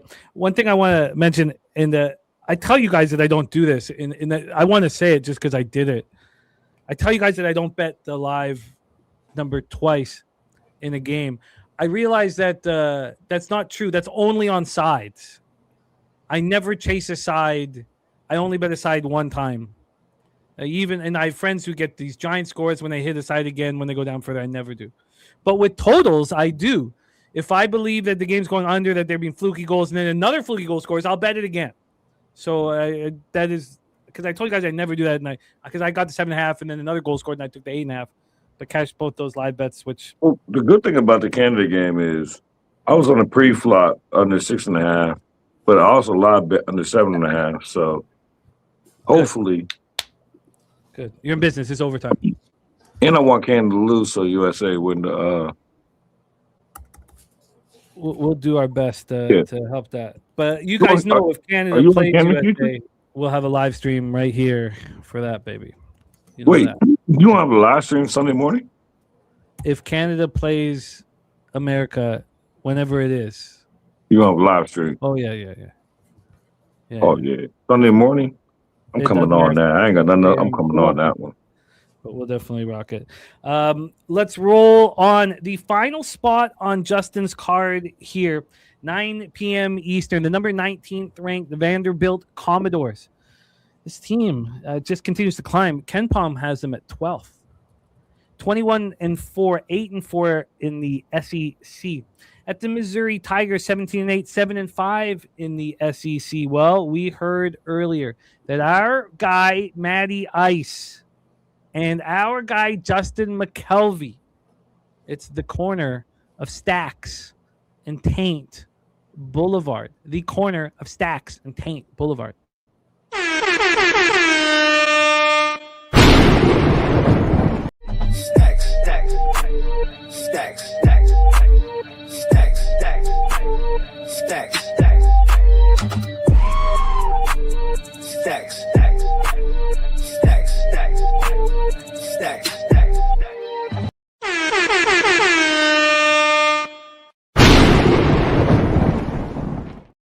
The corner of Stacks and Taint Boulevard.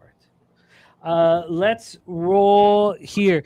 Man, JPZ, thank you for the kind words, man. It means a ton. It's such that kind of comment. That.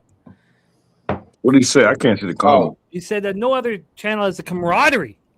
Oh, we got to do the shot. We're doing a shot? Hold on, let me pour it real quick. Here you go. Yeah, I do. I need one. I do. Man, JPZ, it is you. And I can't wait till everybody hears our new intro because it's spectacular. Shout out to our guy JPZ, man, the realist.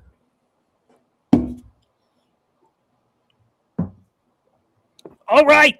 Matty Ice also bet Missouri money line. AM says line is begging for Vandy action. Well, I am interested. The corner of Taint and Stacks Boulevard is a corner that I want to be frequenting.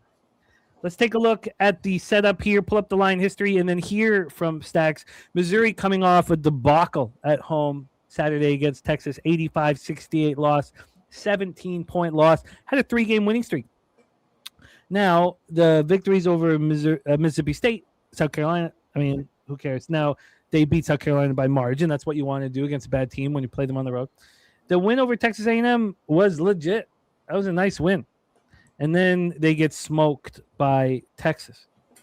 On the other hand, Vandy, coming off back-to-back wins, they also beat Texas A&M. They beat them at home by 13.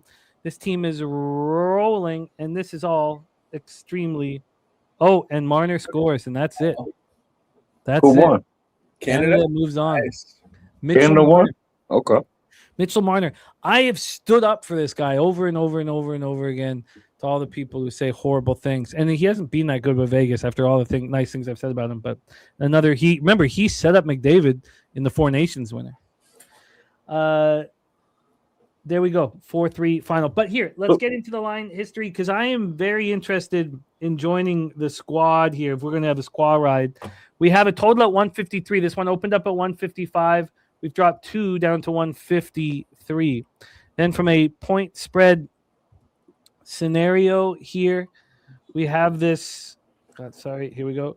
From a point spread spot, we have Missouri plus 3.5. This opened up at 4.5. Now we have a 3.5. The VIG is moving towards Mizzou. We take a look at the cash flow. 53% of the tickets and 80% of the cash on Vandy. And it's down to a 3.5. Now, before, and we talk about, and I mean, there's certain things that cappers talk about when we theorize, and that I'm working on. I'm working on a list of trying to get stuff down on paper. This is something I don't have, but I would love to know when, and we talked about it a little bit, when Circa actually believes in the action coming in. We see them fading their action so often. I'd love to see when they believe in it. There was a time when 52% of the tickets and 86% of the cash that's FanDuel. Shit, sorry. I don't care what FanDuel is doing. I want to know what Circa is doing. Sorry. So here, they have 52% of the tickets and 86% of the cash on Vandy, and they've moved this line towards Missouri. I don't see a way that we don't ride with stacks and taint here. Take it away, Justin. This looks like a spot that I want to bet now. Take it away. Yeah, I love this spot. This is a spot. As soon as they lost to Texas at double digits, and I seen that, and I looked at the look ahead, and this is a Missouri team that is 13-2 at home. And when I say 13-2, the last game they just lost, that means they was 12-1. So my whole thing, that's not right either. But they just lost. They was 13-2, but they just lost their last one. So that's why they got 2 losses. But my whole thought is, if you look at this Missouri team, especially when they play at home, they play all the defense. Like they're gonna get all the rebounds as far as paints and the points in the paint. They don't give up none. They're like 30-something% points in the paint. Everybody gonna want to be on Vanderbilt and not looking at this Missouri team who don't lose at home. They just lost at home. So coming off this double-digit loss, I expect maximum effort. And I think I ain't gonna say wrong team favorite, but I think this line was way too high. And even though it was 3.5, I got a plus 4.5. I posted it on Twitter sometime earlier this morning. Both of the Clemson and Missouri was both posted earlier. I got plus 4.5 minus 118 for Missouri. And I think they're gonna win this game outright. But I didn't turn it down a little bit as far as not taking my spreads and taking the plus money and not winning my plus money and then would have covered by the spread. But I truly believe Missouri win this game. And then you add in the fact that Vanderbilt coming off a double-digit win. It might not have been double-digit, but they coming off a big win. But more importantly, they got Tennessee on deck. So my whole thing is like, just with the look ahead with the Missouri strength to strength at home, 13-2, plus 4.5. I'm not asking y'all to win the game. I'm just asking y'all to keep it close with Vanderbilt, got Tennessee on deck. Sign me up with Missouri. I want to join. Wine Time. Do you see any reason why I should not? Yeah, I just added it. I am on Missouri. I am on the money line, though, plus 140. I just tried to move on it when you were breaking down stacks. I had plus 145 available. Clicked it in. It changed. Went to plus 140, of course. So I like it even more. I think this is only going to continue to move towards Mizzou. Probably not continue. It might just stay around this number, and all the money on Vanderbilt right now, as it probably should be. I'm fine with where the line is right now. 80% of the cash coming in. They're moving this line a point pretty much because they opened this up at a 4.5. I think Missouri's going to win this game outright, coming off the loss. Vanderbilt coming off back-to-back wins. I get it. Vanderbilt also lost to Oklahoma. Let's not forget that. Oklahoma's a bottom feeder in the SEC team. I'm not super high on this Vanderbilt team. Like, this is one of the SEC teams that, like, I look at some teams outside the top 25, teams like Iowa, Wisconsin. I look at those kind of teams, and I'm like, they're better than this Vanderbilt team if they play them on a neutral site. I don't think that they deserve really to be in the ranking. So, and what does Ken Palm have them at right now? Let's look at Ken Palm. What does Ken Palm have them at? Right here. Ken Palm has Mizzou 55th, Vanderbilt 12th. And we also have Jake Croggs in the house who says, Missouri fan here, we're garbage. I'm actually surprised Ken Palm has Vanderbilt 12. I don't think they're 12. I'm off that. I'm on Missouri here. I think they're going to win this game outright plus 140 here. Give them to me, Missouri money line. And do I line shop here? No, I got the plus 140, so you could probably still get a plus 145 around here, but I'm just going to take the money line plus 140. That's the best number I can get. I just took it at that, so that's what I'll give it out as. We got it here, and there's nothing to. I have all the records. So everything will be up. I'm a one show behind for Justin in college basketball. I believe he went 5-0. I don't have it in front of me in NBA in this last show with us. The records are strong. If anybody should be ridiculed, it's me and the struggles I've had. I can't see the chat. So if he's talking about me, like, you don't got to block him. You don't even got to address it because Dizzy Donuts, I know what stage he's at. So just so if you watching the algorithms and watching this later on, Dizzy Donuts, aka Perky, I know what state you're at. I love it, and I don't mind the chitter. I don't mind the bashing. Like, you let them talk. I don't mind. I love it. If he was talking about me, no, there was somebody yesterday that was chirping, and I just don't like to go back and forth in the chat and distract the chat. So sometimes I take the high road, but just know that I seen everything that was said. So, and technology is a beautiful thing. So just be careful. That's all. Be careful. Plus 4.5, minus 118 for Justin. Wine time. What did you get? I got the money line plus 140. I could only get 3.5s right now. If I could get a 4.5, I probably would take the 4.5.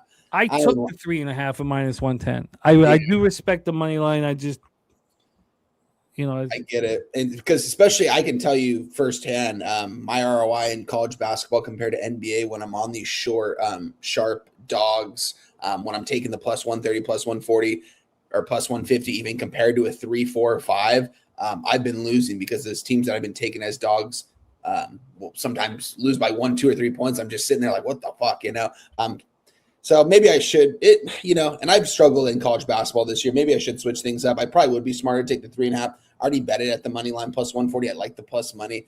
I'm just going to roll with it for now. And I love the fact that Wonton takes the dogs, but my whole thing is just for my temperament. If I took a money line, when I take a dog, I always sprinkle the money line. It's just, I don't make it official, but I'll put a unit on a dog, and then I'll put unofficially, I'll throw something on the money line. Because if I just bet the money line and didn't bet the spread, and let's just say this game at the number that it's at the market at 3.5, if they lost by 3 and I had the money line, I'm not sure how I would take that. I can't take it. And that's what I'm saying. So it's just better for me to take the spread and sprinkle. Because I'm telling you, if I put $125 on the money line and they win by 3 and I don't win because I took the money line. Yeah. There's so many head games that we play. I'm not sure how I would take that. They're problematic. And so last night I wanted the Lobos and I never take minus 28.5. I wanted them against Air Force because they'd lost 2 straight home games. Now they'd won their last game in Grand Canyon, but they lost 2 straight home games. I was like, they're gonna want it. And then I was like, but they already beat them 91-49.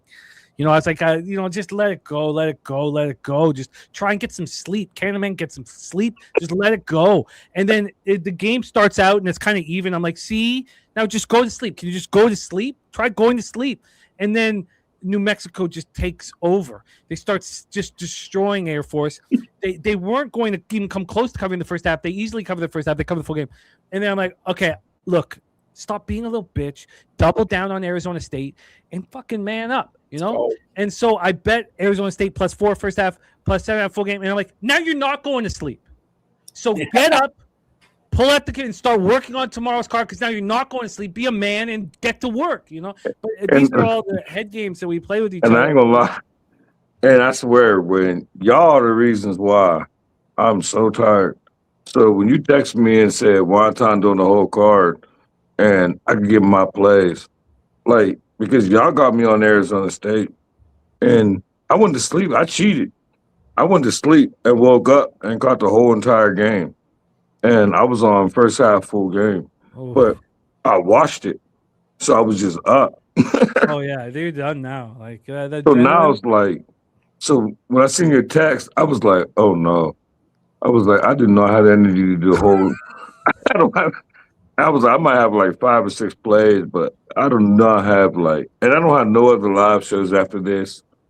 I done made turkey legs and first time ever making Yukon potatoes. Oh, they're amazing. They're white potatoes. Yeah. Woo! Yeah. And that's what I made. And that's what I made for today. Like after this, I don't have nothing else to do today. So nice, man. You know, there's a spot. There's a spot in Pittsburgh that has quail, fucking quail, and it's like it was spectacular. It blew our mind how good it was. What part? I'll get it for you. I mean, you could just give me a rough eye if you know off the top of your head. I'll get you the exact spot. We had such a great time in Pittsburgh. It's probably East Carson Street, the South Side. South Side got like a whole bunch of strips and like a whole bunch of bars where everybody go to on the South Side. And at the end, they got like shish kebabs and all that.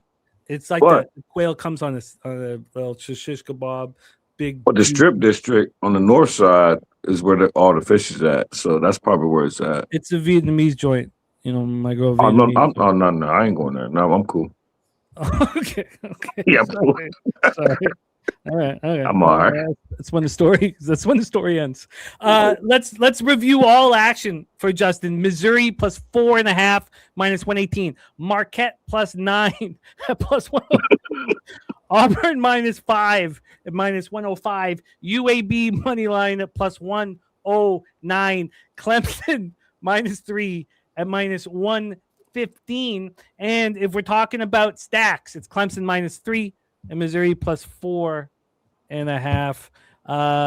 There is our guy Justin Mcelvy. Justin, thank you for all that you do for us, my man. We have an interesting. I'm gonna reach out to you, and hopefully we can do the same thing tomorrow.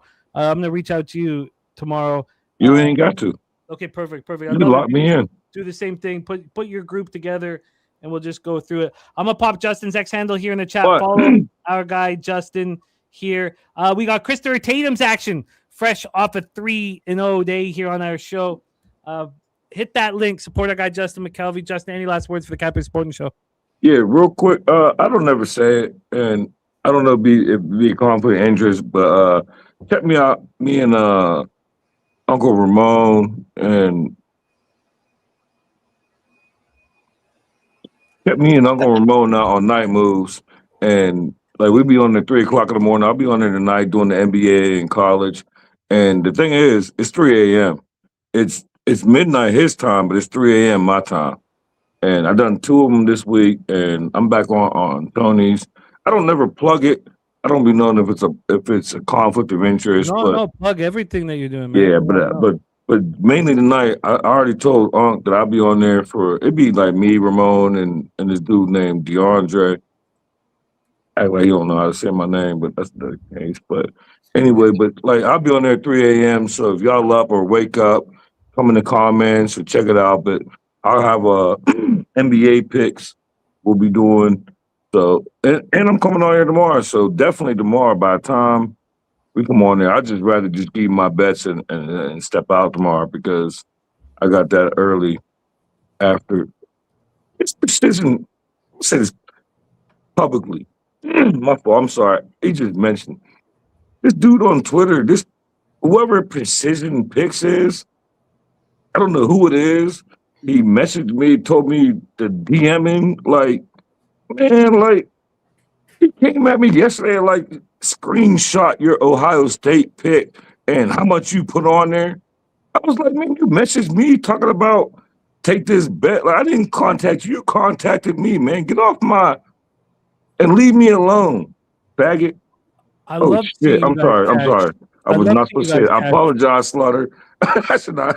I apologize. Love seeing you guys cash with Ohio State yesterday. We had a couple guys come into our chat and tell us how wrong you guys were on Ohio State. It was beautiful. Yeah, but we was going back and forth. Like me and him was arguing on Twitter, and we had the same picks. And he was like, "Send me a screenshot of what you bet." I said, "Why? When you contacted me, like, what are you talking about?" I said, "I went public with Ohio State way before you messaged me." Like, but anyway, I'm off the subject. Thank you for having me. Tune in for Tony's picks. Check out Night Moves tonight at 3 a.m. Hold on, I got one. Night Moves. Night Moves. It'll be 3 a.m. Where is it? Where is Night Moves? It's on Tony's picks. It'll be me, Ramon, and maybe this dude named DeAndre, but definitely be me, Marone. It's Vegas time is midnight. Eastern time is 3 a.m. And we're gonna break down the college slate and the whole entire NBA slate. Cheers. It's like an hour and a half. Let's go, Stacks.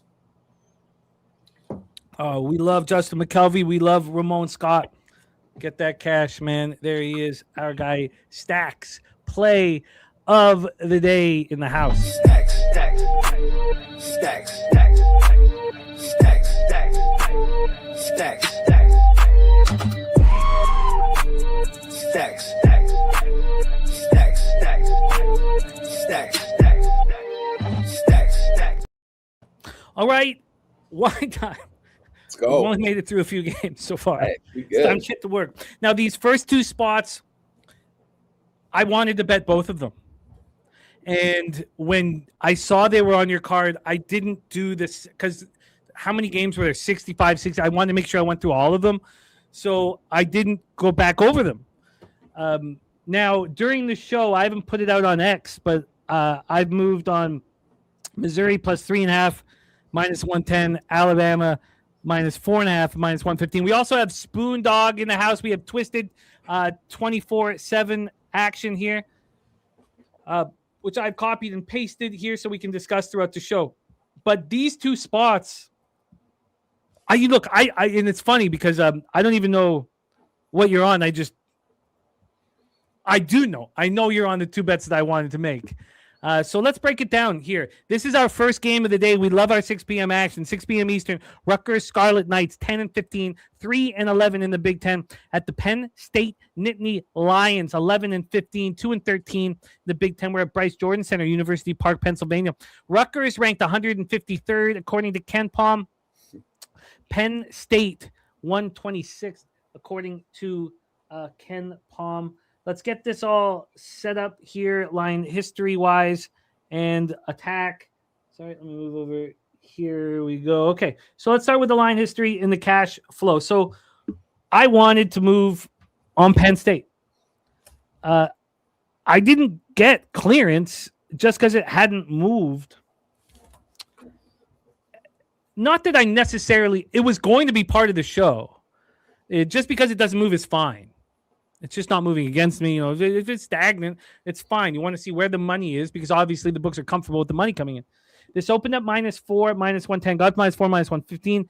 It didn't move to 4.5 until 8:32 in the morning. But we're there. I also see 5s at books that I don't care about. But the books I care about are at 4.5s. We get to a total here for this one.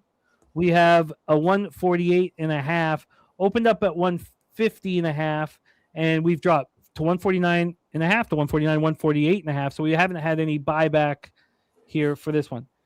We're going to get into the cash flow as well here for this one, and then we're going to hand it over to Wine Time. So obviously, I am assuming that he wants the Nittany Lions. And again, that is an assumption. We'll see if that is blown up here, because that's what I wanted.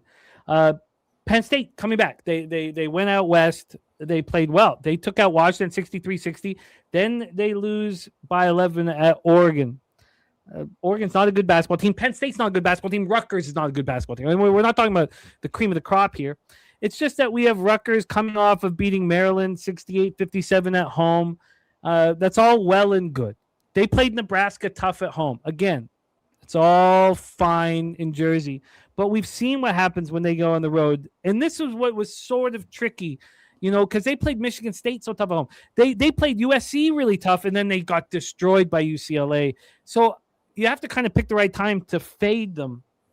If we look at the last few home games from Penn State, they've been good, and they've been good against better teams than Rutgers. They lost by 2 to USC. They beat Minnesota 77-75. Now, if you go back further than that, they got destroyed by Wisconsin. They lost badly to UCLA. And then they almost beat Michigan after taking the Illini all the way to the wire. So, again, when you're dealing with bad basketball teams, you have to pick the right times to move on them. We've talked about the line history. Let's talk about the cash flow, and then let's hear Wine Time's plan of attack. This one starts off at 6 p.m. You have 64% of tickets and 72% of the cash on Penn State. So you have a lot of money on Penn State.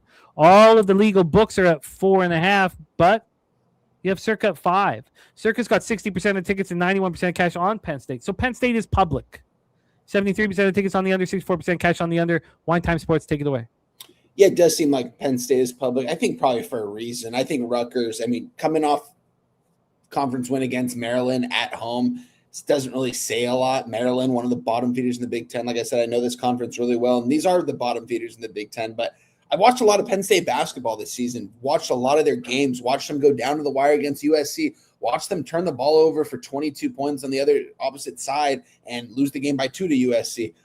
You see them go on the road to Washington, where I laid the hammer with Washington last week, laying double digits because, I thought that Washington team was just not playing up to their expectations. And they go into Washington and beat them. Go into Oregon, you lose outright. It just seemed like a situational spot, being a 6.5-point dog against an Oregon team that isn't good. We just saw Oregon go down to Minnesota yesterday at home. Shout out to Minnesota, that plus 170.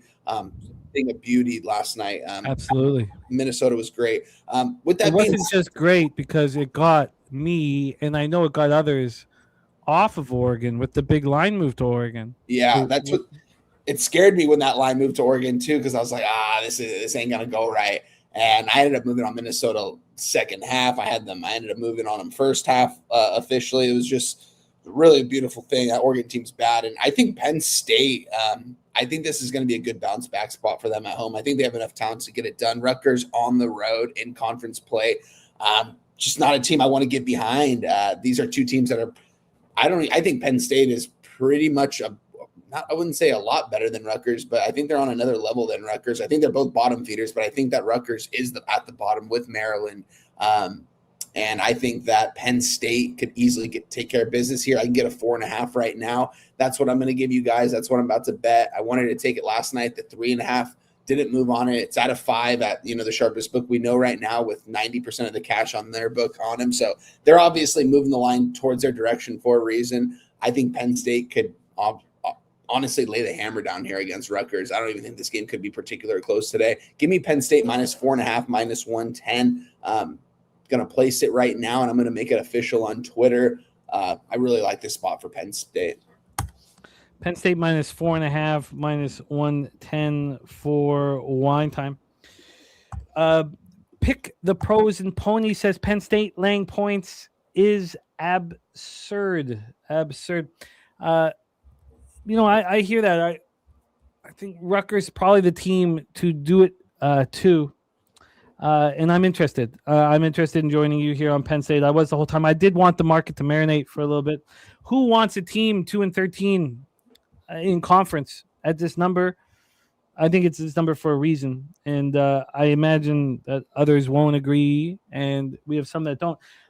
Circa hanging the biggest number of the legal books. We know what happens on the offshores when Penny's hanging the biggest number.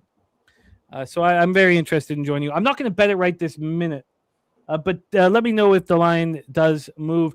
And look at that. Rez Mob says, today is my 31st wedding anniversary. One time, I guess, no, because it was Pubpalooza 2. Rez Mob is such a real G. His wife, powerhouse, man. She destroyed poker too. Almost made the final table. Classy, beautiful. They're congratulations. Rez Mob driving us to drink, man. He's just driving us to drink, man.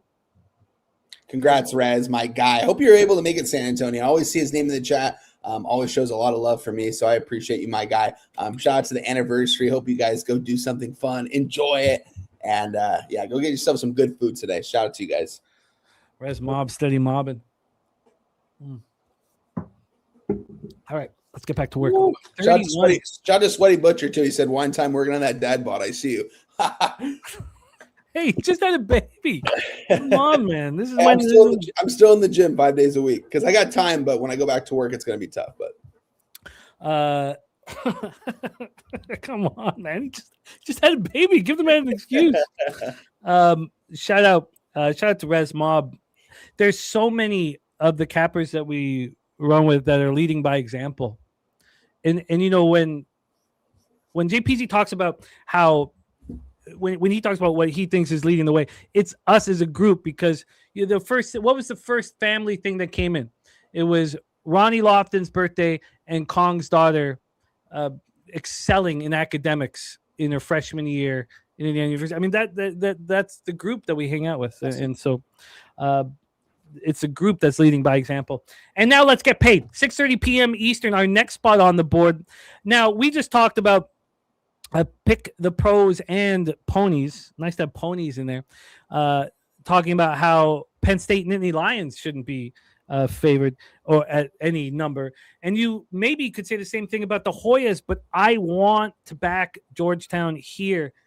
I might have been on both of these spots had Wine Time not already been on them, and I know that would just give the market more time to marinate. Butler Bulldogs 13-13, 4-11 in the Big East. Georgetown Hoyas 13-12, 5-9 in the Big East. We're at Capital One Arena in Washington, D.C. Butler ranked 85th according to Ken Palm. Georgetown ranked 78th according to Penn. There's Dougie Wise back in business. Dougie Wise. But there's been a couple cappers that haven't been around here for a little minute. Dougie Wise, Irish King, others that have not been rocking. Nice to see you guys, man. Dougie Wise back in business here. So let's get this set up here, because I want to be on Georgetown, and I figured that you would be on Penn State and Georgetown when you sent the games that you wanted to talk about. So let's roll. Here we have Butler in the throes of a losing streak. Now, Georgetown's lost 2 straight, but that came on the heels of some legitimate wins. We have a 6-game losing streak for Butler. They're coming off a 63-56 loss at home to Seton Hall. They played UConn pretty tough last Wednesday. They lost by 15 at Marquette. That was embarrassing. Lost in double overtime at Providence. I was on Providence, so thank God. And then they lost at home to Georgetown, 77-64. If they hadn't lost so badly at home to Georgetown, I would probably already be on it. That's the only thing that gave me a bit of pause here. Georgetown was in control really from the jump, 43-39 first half, and then they took over in the second half. In that game, Georgetown opened up as 6.5-point dogs, closed as 5.5-point dogs. So pick the pros. And Pony says, if you like Georgetown, I advise you to give the first half a look. Let's talk about the line history and the cash flow here for this spot. First off, this total opened up at 145.5. It got up to 147 8 hours later. It's back at 147.5. It did drop in between, but we're now at 147.5, a 2-point move towards the over. On the point spread here, we have a Georgetown sitting at -5.5. Interesting. So it's come back. Yeah. Interesting. So it opened up at this number of 5.5. It took 10 minutes to get to 6. It took 2 hours, 20 minutes to get up to 6.5. And then it sat there for a long time. I stared at the 6.5. I didn't realize that at 1:11 a.m. Maybe I did, but 1:11 and moved back to 5.5. We've not seen 6.5 since midnight. So now we are just at that 5.5. Interesting. So this is just where it opened. From a total standpoint here, I did that 145.5 to 147.5. And then when we get to the cash flow, here we have 73% of tickets, 94% of cash on Butler. I mean, still, this is a green light for me. Now we've had a point move towards Butler at Circa, but Circa's got 72% of the tickets, 94% of cash on Butler. I believe that's, it's not inexplicable. And this makes sense here. Nasty Nate said he destroyed that tournament. Now, Nasty Nate is a tough poker player, and he did knock me out last year, and I don't like it. I don't like it. He also gave me maybe it might be 2 years in a row, because 2 years ago when we were at the poker club, he got that fucking sharpened chopstick in my larynx. So, yeah, I want redemption. But he's not to be trifled with. Take it away for us here. Butler, Bulldogs, Georgetown, Hoyas. Should we have any trepidation? I moved on this game. I moved on it pre-show. You could get a better number now because, I'm seeing my books opening up at a 5.5 right now. I just want to double check. But I gave out the 6 at -110 on Georgetown. I think there's a reason why they're laying this number at home. I mean, these are two teams that aren't particularly doing well in the Big East. Georgetown, if you guys watch them play, they really attack the paint. KJ Lewis specifically. I really like KJ Lewis out there. I think he's a gamer. Every time I watch this Georgetown team play, it seems like they just attack the rim and no one can really stop them. It's just the defense on the other side. And that's what I struggle with here. But I think they're laying this number for a reason. I think Butler is just a couple tiers down below this Georgetown team, even though their records are similar. You can get a 5.5 right now. That's interesting. But at the same time, all this money is coming in on Butler. I mean, we're seeing 94% of cash coming in on Butler. Circa has 94% of cash coming in on Butler. They've moved it a point towards Butler, so I guess you could say maybe a little bit worried. But at the same time, I don't know. I still like the 6. I still like the 5.5. I think that this will probably get back to a 6 at some point on my book. It's actually moving right now, I'm seeing. So this could go back to a 6. With all this money on Butler, I think Georgetown's live to win this game by double digits. I think Georgetown's a lot better. I think KJ Lewis is going to have himself a game. I might look a little bit at his props as well. I don't give out props official on here because it's just like $100 here, $100 there on these props. I don't, especially college player props. I'm not going to invest a lot of money in it, especially if they get hurt or if they get benched, foul trouble. It just gets too frustrating to watch over the years. So won't make that official, but I do like Georgetown here in this spot. I think they take care of business. I'm actually really surprised to see this much money coming in on Butler. Maybe because people are seeing like these are two crappy teams playing each other and you're getting 5.5, 6 points with the other team. I think Georgetown's a lot better than Butler. I think their personnel is a lot better. I think they have a better head coach. So give me Georgetown here minus the 6. You can find a 5.5 anywhere pretty much you look right now. Not anywhere, but you can still find 5.5s out there. They're still available. So mine's a 5.5. So you can still move on it. I endorse it, obviously, because you're getting a better number, but I got the 6. I'm going to let the market marinate. I know, we moved on a couple bets where I felt that it was, pertinent to do that, but I'm not here. I'm going to let it marinate longer. I expect to be on both these spots with you. All right. We roll on. I cannot wait till a poker tournament on Friday night. It starts on Friday night. Final tables on Saturday night at the bar. But I screwed. Nasty Nate was at Foxwoods, and I gave him the Germany. I think it was Germany Latvia under and skied over and first period and full game, and then something else I lost, and I was like, don't worry, but I was like, Nate, we're gonna get it all back, sir, on Devin Booker to win the 3-point contest. Plus 625, 650. I got 650. I got 640, got 650. We're gonna get it all back. And then I got sick on Saturday. The flu. I got the flu. It was my son's party. I felt it coming on, but I still knew that 3-point because it started early. I was like, I gotta get this. We gotta get this. I need to fix all the mistakes I've been making. Pick up a quick couple K on this. So I had the plus 140 for him to make the finals. And I was like, okay. And then we get into the finals. And when he hits that money ball, the 3-pointer on the second leg, I'm like, okay, we're going to get this. When we get to the final money ball rack, and he's got 3 shots left, 1 to tie, 2 to win, and he misses all 3 of them. As we gamble, I mean, it's just 2K. It's not a 2K swing because I didn't bet that much. I was just going to bring in 2K. But I couldn't get those 3 shots out of my head because you're dealing with sickness and fever and sweating. I'm thinking about these shots over and over and over and over again for hours and hours and hours. Like I can't shake these 3 shots. Sorry about that diatribe, but I wanted to get that for Nate so fucking badly. I wanted it because he's at Foxwoods. I would have fixed all the mistakes, all the shit info I gave him would have fixed right there. Okay, we now move on to a couple of these games were games we were going to break down with Dabby Cab. But this is now my list of action here. So we're going to start with my first bet.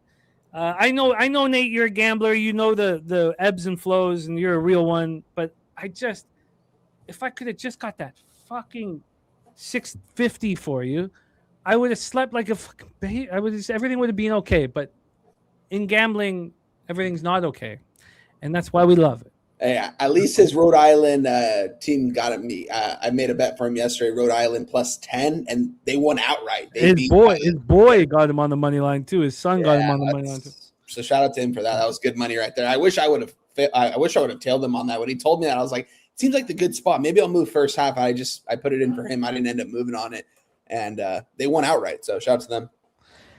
Let's get to work here with my group of games, and we'll try to speed it up a little bit. I know we're in the soup a little bit and enjoying life, which is refreshing because life sucks a lot of time when you're not here capping with the fellas. And we got great female cappers in the chat. Shout out to Miss Smokes a lot, Acacia. We missed baseball too. We got a bunch of our female cappers are going to be back rocking with us. We shout out to Crystal Craig. A bunch of cappers that we miss. It's nice to have female cappers rocking with us. Let's roll. I start with the Holy Cross Crusaders. I am backing them at home here. They're a bad basketball team. 9-18, 4-10 in the Patriot League. We're in Worcester. God, I always fuck it up. We're at the Hart Center. Let's say that. Home of the Holy Cross Crusaders, facing the Lafayette Leopards. According to Ken Palm, we got Lafayette ranked 326th, Holy Cross ranked 330th. Look, I always feel like I'm trying to sell something when I say look. I don't. Nobody needs to join me on this crusade, pun intended. But the Leopards are a team that I like backing, and I've had some success backing them. They went to Army and they took them out 63-60. They went to American University and took them out 67-65. The road game they played before that was against Lehigh, who I'm very interested in. We're going to talk about that game against Navy. They lost 64-59. They seem to turn it up a little bit on the road. They do. They played Holy Cross earlier this year, and they destroyed Holy Cross 74-55. They beat them by 19 points. They were in control the entire game. In that game, Holy Cross shot 35% from the field and 25% from 3. They turned the ball over 11 times. I don't care if Holy Cross turned the ball 11 times, but Lafayette turned the ball over 5 times. They played perfect, clean basketball. They didn't shoot the ball that well. They shot it quite a bit better than Holy Cross. They came into that game as 2.5-point favorites, and they destroyed the Crusaders, annihilated them. And I think the Crusaders have something for them here. I think that Holy Cross is a team that can be backed. You don't ever want them as a favorite. They've lost a lot of basketball games. They've lost 8 of their last 9 games. They played Colgate, TJ's Colgate Raiders, tough. They lost by 4 at home. They beat Lehigh, who I think is pretty good. They played Boston U tough at home. They played Colgate tough on the road and at home. They beat Army easily at home. They almost beat Navy, who's at the top of this conference, at home. This is a team. Now, look, nobody's there. It's not like there's a packed crowd watching the Crusaders. There's no, I'm not saying there's this big home court advantage, but they came very close to beating Navy. They were down 4 with 9 minutes left. They were down 4 with 8 minutes left. They shot poorly in that game and almost took out Navy. So I am on the Crusaders here. Let's take a look at the line. I've already bet them. I think I got the minus 110. I will double check that. Let's take a look here at the line. I've got, first off, this total is up to 139. Interesting. Opened up at 135. We have a 4-point move to the over. And then on the point spread, here we have, I like it. They're now a favorite, at least. Opened up as a dog. Opened up at +1 at minus 110. They got up to minus 1.5 a couple times. Now they're sitting at -1. I'm comfortable with all of that. We're not going to get cash flow information here. You look it up at action. But I'm on the Holy Cross Crusaders here. One time, any interest? Yeah, here's the splits for it on action. 56% of bets, 65% of the cash coming in on Holy Cross on the 1.5. Money line minus 118, 74% of tickets, 70% of cash coming in. I wanted to be on the Holy Cross Crusaders as well here in this spot at home. I don't think anyone really is going to get involved in this game too much. They opened up at a pick'em from what I'm seeing here, and they're at a -1. That's what I get right now, a -1 at minus 110. I didn't pull the trigger on this. I was curious to cap this game out with you because I haven't watched a lot of these games from this particular conference, these two teams specifically. Have watched one of Lafayette's games, but none of Holy Cross's games here. So, and looking at this total, it's up to a 139 right now. This has actually moved up a good amount. Yeah. So there's probably some big bets that came in on this over because this is a game that I don't think a lot of people are really focusing on other than people that are probably putting a big amount down, and the fact that it moved that much, we don't even have a ticket split on it. That's very interesting. So as of right now, I'm off. I don't think I'm going to end up getting to Holy Cross here, although I kind of do because it's like, who really wants to take Holy Cross here in this spot? These are two shit teams from what it seems like.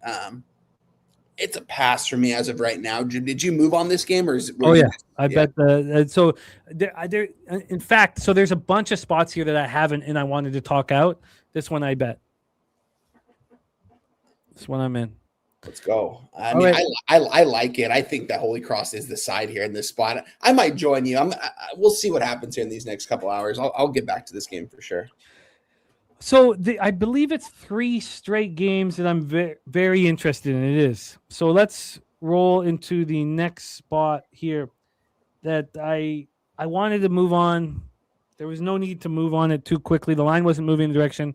And shout out to our guy, Jose Bouquet, on the 1s and 2s, getting our graphics set perfectly for the St. Joseph's Hawks, 15-10, 7-5 in the A10 at the St. Bonaventure Bonnies, 14-11, 3-9 in the A10. We're at the Riley Center in St. Bonaventure, New York. St. John's, Ken Palm ranking 154th. The Bonnies are ranked 146th. And I want the Bonnies here. Now, I didn't have the conviction, let's call it that, to move on it. St. Joseph's is coming off of 2 losses, and the first loss at George Mason. George Mason is floundering right now. They lost 60-52 at George Mason, and then they lost at home to Fordham. Fordham 5-8 in conference. We're going to talk about Fordham. I think it's on our card here. Fordham's not a good basketball team. St. Joseph 7-5 in the A10. I mean, this was different when they were 7-3 in the A10. They played some good basketball, and they beat St. Bonaventure 68-64 at home. And that was when the Bonnies were 0-4. That made them 0-4 in the A10. They got off to a terrible, terrible start. The Bonnies shot 37% from the field and 29% from 3. They looked terrible in that game. That game, St. Joseph's opened up as 1.5 or as 2.5 point dogs, closed as 1.5 point dogs, and beat them. Beat them clearly, beat them soundly. They didn't play that well. They didn't shoot that. They They just, they got past a Bonnie's team that was struggling. I feel like the St. Bonaventure Bonnies are starting to come together here, and they're playing better basketball. Now, it's hard to say that when they won one of their last 4 games, but the Duquesne is 11 or an 11.5 point favorite today, and I almost bet them. I did have to cut some games, so we didn't have a 5-hour show, but I wanted to talk about the Duquesne game. They played Duquesne. They went into Duquesne, beat them 87-79. Duquesne came back and took out the Bonnies 78-73. I think that's good competition. If we look at what the Bonnies did before that on the road, it was all very close games. They beat Fordham 70-67 at Fordham. They barely lost at Dayton 72-70. They barely lost at home to George Mason. I think that the Bonnies can take care of business here. But again, LAM has St. Joseph covering this spot. I didn't have the conviction to move on it. So let's take a look at the line history and then hand this over to Wine Time and see if it's a green light here to move on St. Bonnie's. They're now -5 at -115. That's appealing. So I knew that this was back to a 4 when the show started. So it moved to a -5. And it didn't just move to a -5, it's juiced to them at -5. That's appealing. I'm looking at 5s right across the board. From a total perspective here, we have here we go. From a total perspective, we have a 148. So we have another game that's just fired way up from the 144. And when we look at the cash flow here, we have 64% of the tickets and 95% of the cash on St. Joe's. This info was not available for me earlier. Wow. I mean, how do you not bet St. Bonaventure? They're moving the line towards the Bonnies. You have a 7-5 team in the A10 that's ranked lower, according to Ken Palm, than the team that's 3-9 in the A10. What do we see from St. Bonaventure as the season goes on? They get better. Take it away, One Time. What are your thoughts? It's St. Bonaventure pass here, and I think I'm going to get to St. Bonaventure here. Notice the last two games these teams have faced off. They just faced off last time in January, and St. Bonaventure was a -1.5, and St. Joe's lose the game outright. St. Joe's ended up winning that game outright at home. Now they're going on the road here a month later to St. Bonaventure. I think they only get better as the season goes on, like you mentioned. I think St. Bonaventure rolls here. I think it's a -5 for a reason. This is a little bit of a fishy line here. I mean, they're both similar records, but I don't know. I mean, St. Bonaventure being at home, laying 5 points here at most books right now, that's where I'm getting. I wish I would have gotten in at the 4.5. I'm going to give out the 5 here because I'm going to make the bet right now. Give me St. Bonaventure -5 here. This seems like a good get-right spot here for St. Bonaventure coming off the loss. I know St. Joe's is coming off back-to-back losses, but it's also some revenge factor in this for St. Bonaventure. They still have a lot more to play for going forward the rest of the season. They want to play their best basketball because they got to make a run in their conference tournament, win that conference tournament to, maybe get into the big dance. I'm not saying it's going to happen, but this team's got to have some kind of motivation. So coming off the loss at home, I'm taking St. Bonaventure. I just moved on at -5 at -110. I love to hear it. I expect, no, I don't expect. I'm going to bet it when the show is over. Here are a couple spots I want to add. Let's move on to the next spot on the board, and we stay in the A10 for this one. Richmond Spiders at the Davidson Wildcats. Spiders 14-12, 4-9 in the A10. Wildcats 15-10, 6-6 in the A10 with John M. Belcarina and Davidson, North Carolina. Richmond ranked 136. Davidson ranked 106. So I wanted Davidson, but I just didn't have the conviction, so I wanted to talk it out first. One of the problems with this bet was that Davidson went to Richmond and annihilated them. They beat them, and this is not long ago, 18 days ago. They beat Richmond at Richmond 79-54. Just destroyed them in front of their own fans. There's only been one win that Richmond had, and then when they stepped up against George Mason, which kind of showed that George Mason was slipping. They're coming off a 78-67 loss to VCU. They lost twice to VCU. They lost first at VCU in a tighter game and then lost by a little bit more of a margin at home. We have Davidson coming off the loss to Dayton.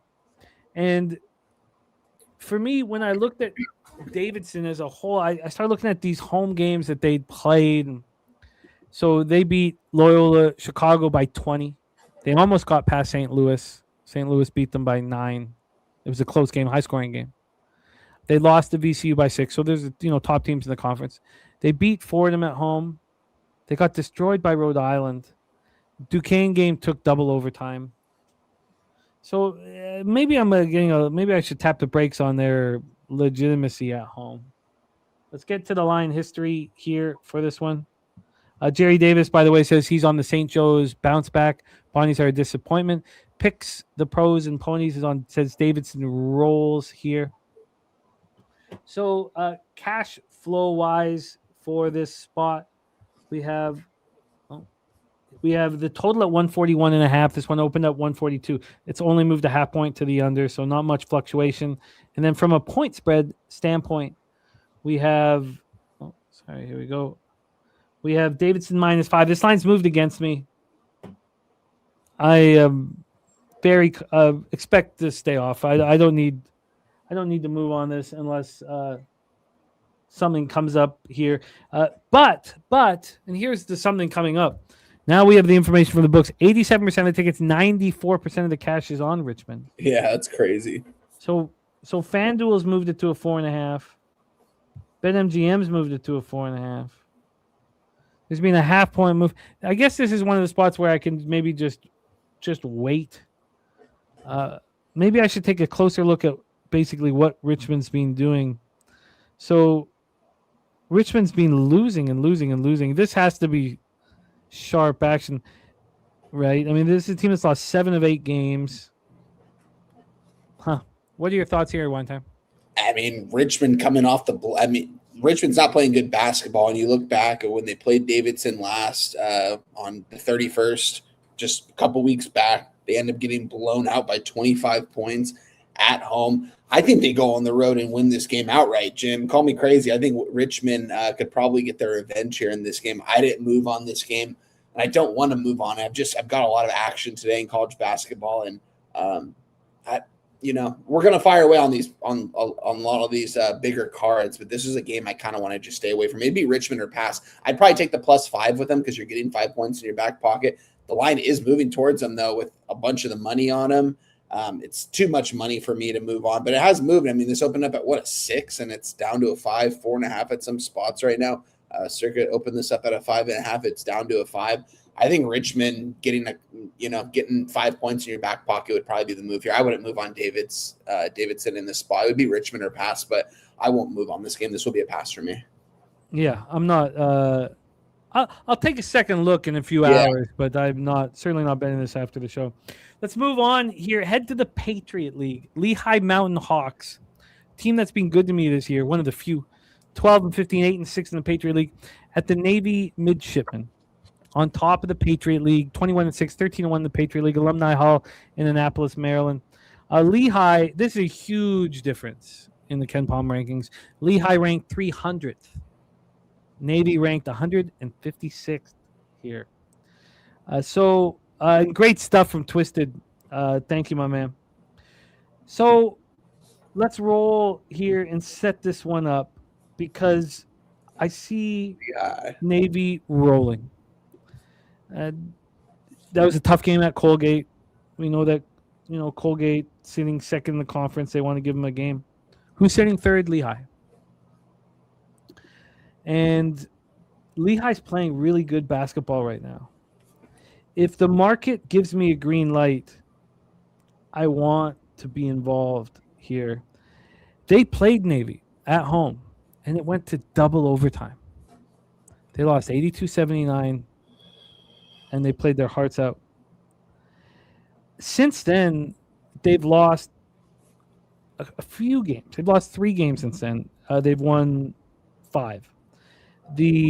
One loss was egregious. They lost at Army, which no one should, 67-64. They beat Colgate in overtime at home. We just talked about Colgate being second in conference. They went to Loyola, Maryland, who I thought I was going to be on today until the line told me not to. They lost at Loyola, Maryland, double overtime. They lost at Holy Cross. The last two games, they beat American at home 90-82.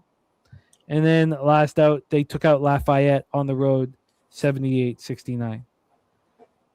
I think Lehigh's a pretty good team. I mean, it's not saying much. I mean, they're third in the conference. Obviously, they're a pretty good team. Navy is rolling. They have one conference loss at American 65-51. The toughest test, you could say, was Lehigh's test. I mean, other than that, they've been pretty much rolling. And if the market gives me a green light, I think this is just too many points versus a Mountain Hawks team that's just playing better and better and better. Jerry Davis saying Lehigh is too many points. The Eldorado custodian, Jason Meyer, says, go Mountain Hawks. So let's pull up the line history and hear from Wine Time and see if it's green light time because I want to move on them. So line history-wise, here we go. It's just sitting at a 10. It's not moved 1 cent since the opening line. So obviously that means the books are comfortable where the money is. No need to move the line. No need to do anything. From a total standpoint here, we have a 139. It's not moved. So no movement here. We're not going to get information, Patriot League cash flow information, unless I go over to action, which may be worth doing. Do you have it up? I do. It's currently seeing 29% of tickets on the Navy shipment and 70% of the cash on them right now. Well, that's not good. Yeah, it's this market. I personally, Jim, I don't want to get involved in this. I get it. Lehigh. It almost seems too good to be true, getting double digits. I mean, I know Navy's playing at home and they're playing some really good ball right now. I mean, they're playing really good ball, and Lehigh's been playing good too. And it almost seems too easy to take Lehigh in a way. Getting double digits on the road, I don't know. I won't end up moving on this. I hear you on Lehigh because they've been playing a lot better basketball lately, and Navy, it's like they're kind of due to maybe slip up a little bit here. I don't think it's a spot at home right now. Action's telling us 1.8K bets are placed on this right now, and it seems like the sharper bets are on Navy, and the line's not really moving too much. 9.5's 10, so I'm getting a 10 right now. I'm going to stay off this, although if I see this game wire to wire at the end of the night and Lehigh's right there at the end, I won't be surprised. I don't think I'll end up moving on this spot. Yeah, I hear it. There's no need here to make a move of any kind. Okay, that's fine. Let's roll on. The next spot is not a game I want to ask you guys about. And it looks like it's an unfortunate situation for me here. Maybe not. This is a game that I have bet. Is that a regulation time bet, Nasty Nate? Tell me it's regulation. Need to hear it's regulation. Must be regulation. Got over a penny, I guess. I want to cheer that on. 7 p.m. Eastern with the Oklahoma Sooners, 13-12, 3-9 in the SEC. Of the Tennessee Volunteers, 18-7, 8-4 in the SEC. We're at Food City Center in Knoxville, Tennessee. Oklahoma is ranked 53rd. Wow, you got the 1.5. That must have paid huge, Nate. So I got the +3 at +110. We have the Volunteers ranked 53rd, according to Ken Palm. Tennessee ranked 19th. You can hear, by the way, I'm talking that I'm on the Sooners.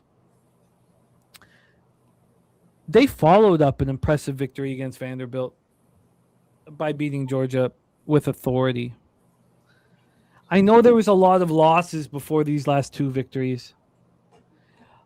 Tennessee beats LSU at home. LSU's trash. Now you could easily say, well, if LSU's trash, Oklahoma's trash. Look, I'm not going to sit here and argue that or argue the semantics. Great job, Nate. I get it. Picks and Pro says Tennessee will control the tempo. That's all well and good. This is a double-digit spread. I got +11. I'm a little nervous because I'm looking at the ESPN lines and it says 11.5, so I'm a little nervous here. Twisted, though, got the 10.5. Oh, nice job, Nate. Great work. Twisted said Oklahoma plus 10.5. Says, I know they're being terrible, but I think, oh, shit. I got to bet that under in the American-Sweden game. Okay. So, picks the pros saying Oklahoma better than LSU. Agreed. But if you wanted to call them all trash, like I wouldn't. I get it. I think Oklahoma is more than capable of staying in this basketball game. And when you have a double-digit dog, you just need them to stay in this basketball game. This is their lone meeting with Tennessee. Look, there was a lot of losses, 9 of them, before they won at Vandy. And they followed that up by winning at home versus Georgia. And now they go to Tennessee. DZ Capper on Tennessee minus 10.5. Look, I get it. I'm on the other side here, and I've bet this one. Let's take a look at the line history and then hand this over to our guy, Wine Time. We have, taking me a second here. We have a total at 150, opened up at 150. There was a slight move to the over. It came back.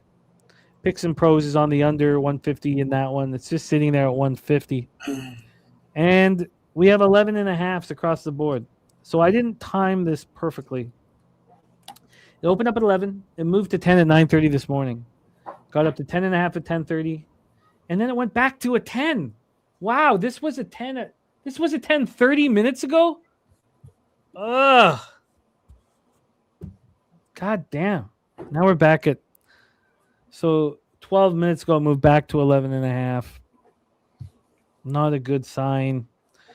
But I think Oklahoma can stay in this game. There's, if you guys are, listening to these and deciding with your own capping what spots to follow, obviously the market over the last 30 minutes is gone against me, which is not comfortable. But 95% of the cash, according to Odds Logic, and this isn't even good either because 50-50 ticket split. So it means the big bets, the sharp action, the pros have moved on Tennessee. Maybe a big bet just came in on Tennessee. 59% tickets on the under, but 82% cash on the over. It's all 149.5 on the total on the legal books. This book has the same 95% of cash on Tennessee at circa. It's 11, but this opened at 11.5. Look, I think Oklahoma can stay in this basketball game. What are your thoughts, Wine Time? Yeah, wasn't a game I moved on, Jim, but I think I would be on the other side. I think I would be on the Tennessee Volunteers in this spot. I think it's pretty telling them laying double digits at home. Tennessee, a lot of high expectations coming into the season, fell short in the beginning of the season. And they've really taken care of this kind of cupcake schedule the last 5 to 7 games, really taking care of business despite losing to Kentucky, a 3-point loss to Kentucky. I do think Tennessee's a good team, though. I do think that they're one of the teams that's unranked that very well could be ranked. And I think they might be laying this number for a reason here. I think Tennessee is getting better as the season goes on. Didn't cover the double-digit spread last time against LSU when they played them. I do think Oklahoma's probably a little bit step up of LSU, probably a little bit better. I still think probably Tennessee could blow the roof off these guys, though. I didn't end up moving on this. It's just such a high spread, but I think it is for a reason. I think they're kind of telling you Oklahoma coming off very impressive victories, back-to-back victories against 2 good teams in the SEC, 2 teams that could be better than Tennessee. And here we are, them going on the road in Tennessee's laying 11.5 now, and looking at the market, seeing, a lot of this money on it. If this was still a 10.5, I'd probably be I would be second guessing. I'd be like, this line's not moving right now. Oklahoma probably should be bet as a double-digit dog. But seeing this up to, what are we seeing right now? 11. I mean, again, though, some spots open this up. I don't know. It's difficult because some spots open this up at 11.5, some of the sharper books, and it's down to an 11 with all the money on Tennessee. So it's tricky. The line alone, if I wasn't looking at the market or anything, I would be telling you I think Tennessee would probably smash. And looking at the market now, this opened up pretty much 11 consensus everywhere, and it's still an 11 with 95% of cash on Tennessee. It's kind of going up and down from 11.5 to 10, 10.5, 11, 11.5. But you might be onto something here with Oklahoma, Jim, the more I'm looking at this from a market standpoint. Because, bigger bets are coming on in Tennessee, but it's not moving the line a whole lot. It's not like it's moving it a point and a half and staying there. It's kind of come back. And, maybe you might be onto something here with Oklahoma getting double digits on the road. I think Tennessee wins this game, but what did you get, a 10.5 or an 11? I got an 11. I like the 11. I won't move on this. after breaking this down and looking at it a little bit more, I originally leaned Tennessee, and I kind of lean a little bit more towards Oklahoma, kind of looking at the markets back and forth, seeing where they're going, and seeing that it's back at 11. I don't think you should be worried about this. If this gets to a 12, I mean, maybe I guess you could say, but like, do we think it's going to get there? It hasn't yet. I mean, is more money going to come in on Tennessee? Maybe.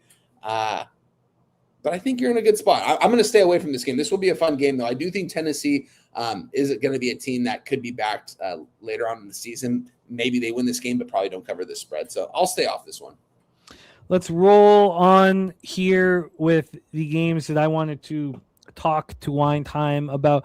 By the way, there's been a 15-cent move on the under. I should have just moved on it. I waxed about how cappers were going to come in. Jesus. Oh, my God. I got to bet this now. It's a minus 160 at Sharp Books. What the hell? God damn. The under 6.5? Yeah, it was minus 135 probably like an hour and a half ago when I was looking. I was Not like, really, because that was when I was talking. It was a minus 120 for me. Now it's minus 135. It's a minus 160 at the sharpest offshores. Wow. Oh, wait. But it doesn't matter because that's in regulation, but it doesn't matter. It's 6.5, so it doesn't. Look, I'm going to bet this right now. It's sorry, let me just quickly just lock it in, and then we'll move on. I can send it in a second. Let me just lock it in here. Under 6.5 in Sweden, America, which will probably be done the show by then, but I will look to move live on it. Okay, let's roll on to the next spot on the board here. And the only reason why this hasn't been bet is it wasn't available to me.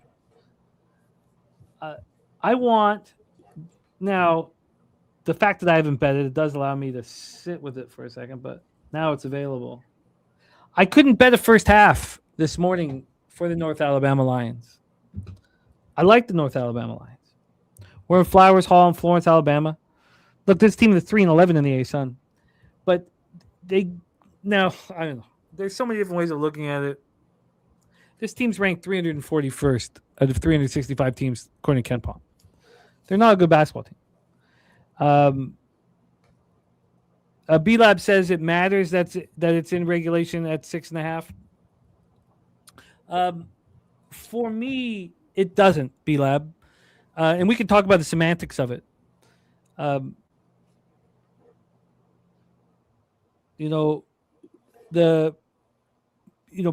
Paying minus 160 here for the only way that, and it's possible, but the only way that I get screwed is the 3-3 shootout or 3-3 overtime. Is that worth 30 cents? It would be if America wasn't such a big favorite. But you're right. You're right, B-Lab. I take that back.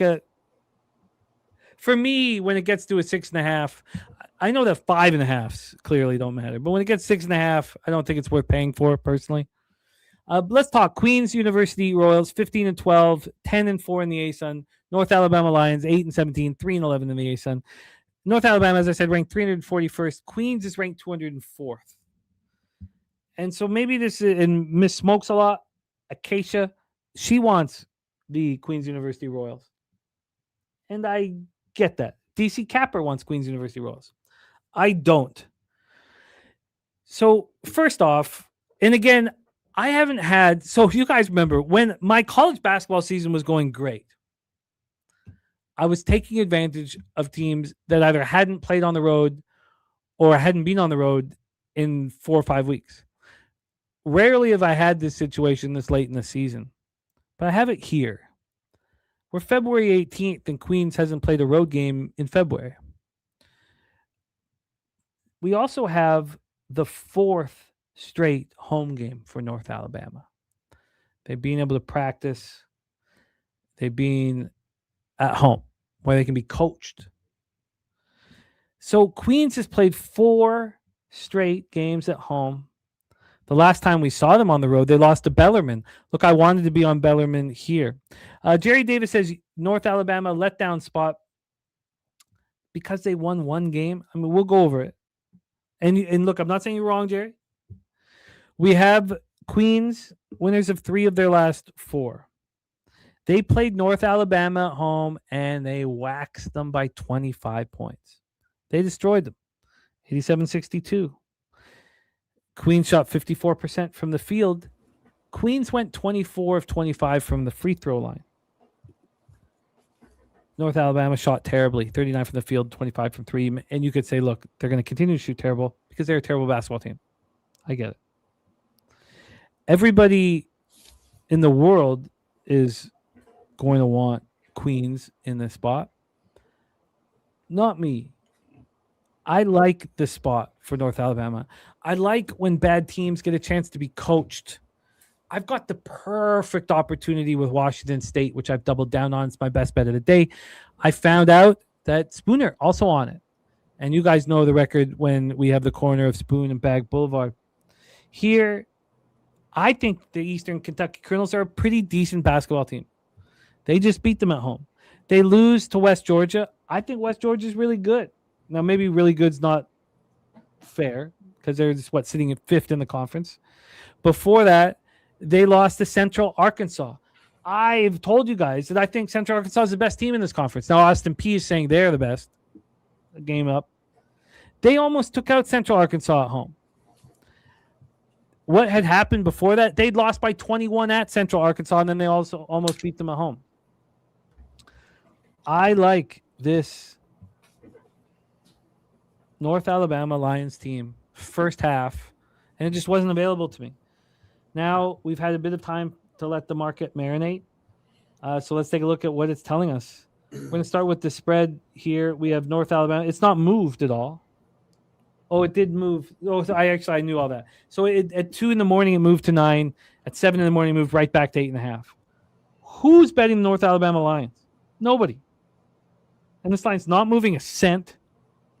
We haven't had anybody in the chat say anything positive about North Alabama. They're all saying, fade. Then we have, from a total standpoint, oh, man. Here we go. A 156.5. This opened up a 156, so it's just a half-point move. We're not going to get any cash flow. Maybe, Wine Time, could you tell us what action is telling us? Yes. Queens is currently getting 45% of the bets and 36% of the cash. And the total, we are seeing 42% of the bets on the under and 41% of the cash on the under.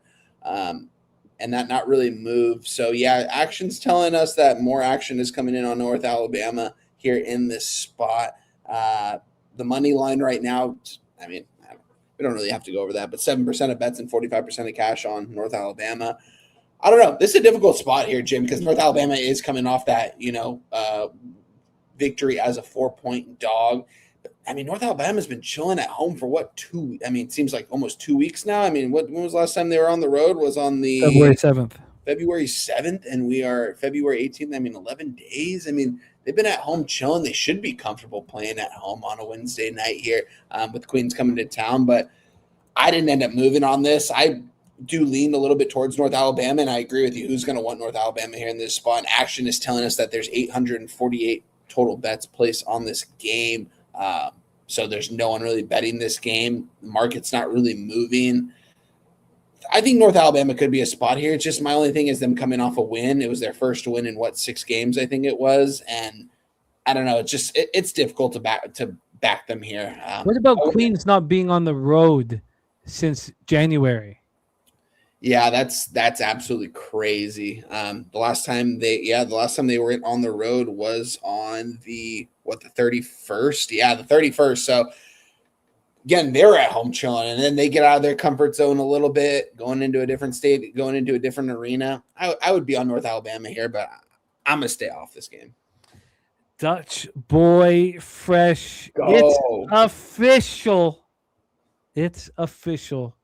We haven't had him since Public 2. I haven't met Dutch, so this is going to be my first time actually kicking it with Dutch Boy Fresh. I'm looking forward to it. I'm watching Dutch and you in the beginning of years ago before I even went on Scrammer, watching Dutch on the NBA, and you guys cap NBA together. And it's going to be a blast. I'm excited to kick with our guy Dutch. Smoke one up with him. Yeah.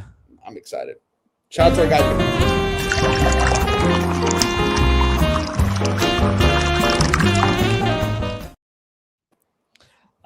Miss Smokeslot said you could feel good to leave home, though. Yeah, you could feel real good. Feel real good. Pick up some women. Forget about the game. Look, I'm going to be on North Alabama first half here. I think that Queens University overlooks them. And the fact that they are somewhat public at this point, I'm not going to move on a double up here, just first half from me. It is dope that Dutch is going to be there. You know, every Pubapalooza is different. Every Pubapalooza is different cast, different crew. And I'm so pumped up. Let's roll on. Here is another bet that I have made. We head over to the Conference of USA. Western Kentucky Hilltoppers, 14-11, 7-7 in the conference. At the Delaware Blue Hens, 9-16, 5-9 in conference at Bob Carpenter Center, Newark, Delaware. Western Kentucky ranked 175th, according to Ken Palm. The Blue Hens ranked 269th. Let's get into the line history and set this one up because I've moved on those Blue Hens of Delaware. I'm very interested to see. And this was also a situation where I got the 3.5. The 4 was so expensive. I was astonished at the price for the 4. And that was across all the books. They were really making you pay for the 4. It makes me nervous. But I, didn't pay for it. And I moved on the Delaware Blue Hens here. So let's set this one up. Western Kentucky coming off back-to-back wins. So look, again, there was only one real angle that was delivering for me nonstop, and it was earlier in the year. And it was when teams hadn't traveled. Now we have another team in Western Kentucky who has not traveled. They've not been on the road in February. It's February 18th. They've had a pretty cushy life. They lost to Jacksonville State at home. They followed it up by beating Florida International at home. Then they barely got past Middle Tennessee at home. Now they head out on the road. Delaware beat Middle Tennessee at home. Delaware almost beat Liberty at home. Liberty's 14-0 in this conference. Delaware gave Liberty all they could handle at home. They played on the road the last 2 games. Florida International, they beat them. Missouri State, they beat them. All of a sudden, Delaware, who we expected to be an issue in this conference, have won 3 straight. There was a time when Delaware was at the bottom of the ledger, 2-9 in conference. Now they're 5-9 in conference. And look, it won't take much to get to 7-7. Well, not 7-7, but to get to those teams at 7-7. Western Kentucky, Louisiana Tech, Missouri State are all tied at 7-7. Then you have Kennesaw State, Middle Tennessee at 6-8, UTEP 6-9. I mean, it won't take that much for Delaware Blue Hens to get into a legit spot for the conference tourney. Let's take a look at this line history here. As I said, I got that 3.5. We have Delaware right now. Oh, man, sorry. Let me pull it up. Delaware. Where the hell are you? Oh, here we go. We have a total at 140. This opened up at 139.5. A half-point move to the over. And then from a side perspective, come on, please don't make me angry. 4s. Some 3.5s. 4s. I should have waited. Moved to 4 at 12:39 p.m. This looked like it was even that move at 11:17 a.m. It looked like it was moving more towards Delaware. God, I wish I had the 4. The 4 would appeal to me. Matty Ice says Delaware has one of the worst home court metrics in college basketball. Well, they're playing their best basketball of the season right now. They've won 3 straight. They've won 4 of 6. They almost beat Liberty. That's 14-0 at home. That was on February 4th. I'm on them here. Take it away. And also, if you could touch on Actions cash flow. Take it away, my man. Yeah, let's go to Actions cash flow here really quick. Delaware, Western Kentucky. Let's pull this up. So we've got currently 31% of bets on Delaware and 24% of the cash on Delaware plus 3.5. Money line 20% and 7% of cash on the money line for Delaware. Definitely seems like the sharp side here. And Spoons, shout out to Spoons. He said Jacob, I didn't even realize that our guy, sports scientist Jacob, went to Delaware University. Shout out to him, as an alum there, and said that their best player is out on this game, which is a little bit weird because it's like, why is this line so fishy? Because Delaware's been winning their games outright as like 7 or 8 point dogs here. Now Western Kentucky coming into town as a short dog. I don't know. Something tells me Delaware here. So I moved on the first half, Delaware +2, -110. I wanted to stay away from the full game just because Delaware is coming off 3 straight wins here, and they're back at home. I think they're going to give it their best effort in the first half against Western Kentucky. I got a +2, so just place it. I'm going to tweet it out right now. Delaware +2, -110 here in this spot. I like the full game. I just feel a little bit more confident in the first half, and this isn't going to be a double up spot for me. I think they can go out there firing in the first, or not firing. I think probably play a slower pace of game. And I was even looking at this first half under a little bit too at 65.5. I think it's pretty low. And I think Delaware should try to slow this game down a little bit here. So give me Delaware in the first half +2, -110. What am I missing, Spoons? Njoku's played 2 games this year. What am I missing?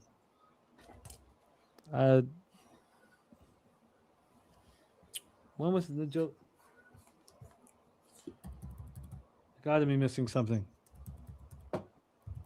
You can't be talking about Nana Njoku, can you? I mean,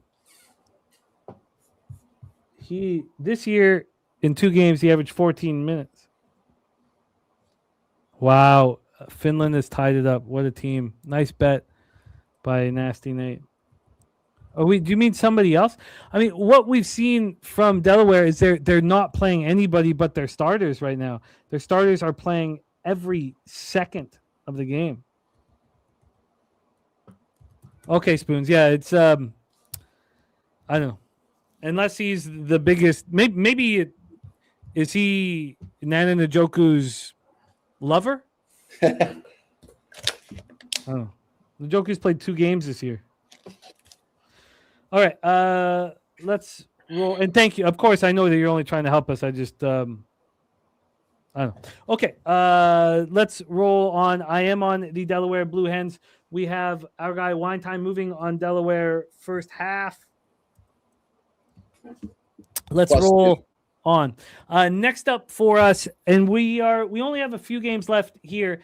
And my best bet, I doubled down before I knew that our guy Spooner was rocking with me on my Cougars. I should put on my Cougars attire here. Let's roll. Next up for us, 7:30 p.m. Eastern, Jacksonville State Gamecocks at the Louisiana Tech Bulldogs. And I believe this is the game that I should be concerned about. Let me see this right now. And yes, this is the game I should be concerned about. Spooner is on Jacksonville State +3.5. Jacksonville State +3.5. I am on the other side here, which makes me nervous here. Jacob says, okay. Oh, yeah. Oh, I'm not concerned. Love Jacob. Love the sports scientist, but I'm not concerned. Let's roll. Jacksonville State Gamecocks, 13-12, 8-6 in the Conference USA. Spooner is on them. I'm on the La Tech Bulldogs, 14-11, 7-7 in conference. Jacksonville State ranked 211th, according to Ken Palm. Louisiana Tech ranked 241st. Keisha saying over big time here for this one. Let's set up the line history and see. Now, obviously, when you see 2 of your friends on either side, it does generally make you not want to move on a game. We talked about that first game on the board here. Maddie Ice says, bet La Tech at home. Let's set this one up here. Let me pull up the line history and the situation, and then we'll hand this over to Wine Time. We have this game popping off at 7:30 p.m. And we have La Tech -2 and -110. They opened up at -2.5. They got up to 3 after 2 hours. Back to 2.5 at 9:45. Stayed at 2.5 for a while, and then it moved to a flat 2. So we have a half-point move towards Jacksonville State. Let's take a look at the total from a total standpoint here, and then Wine Time will give us the numbers at action. I've not looked at them. From a total standpoint, we have a 133.5, and it's heavily juiced to the over. I see a couple 134s. It's opened up at 130.5, and it's moved briskly towards the over. And as much as I don't like being on the other side of Spooner, I do know partially why I'm on La Tech. They've been good to me. Had them at Missouri State. It took the double overtime for them to get the bag. When I went over their home games, what I've seen is an impressive group. They're sitting fourth in the conference. They beat Sam Houston State 87-78. They got the Rebenga. They did lose to New Mexico State, which was, shocking. New Mexico State, not a good basketball team. They beat Kennesaw State 82-76. Before that, they went to Jacksonville State and they lost 64-60. And in that game, La Tech shot 39% from the field and 24% from three. They didn't play very well. That game, La Tech opened up as 4.5-point dogs, so they did cover.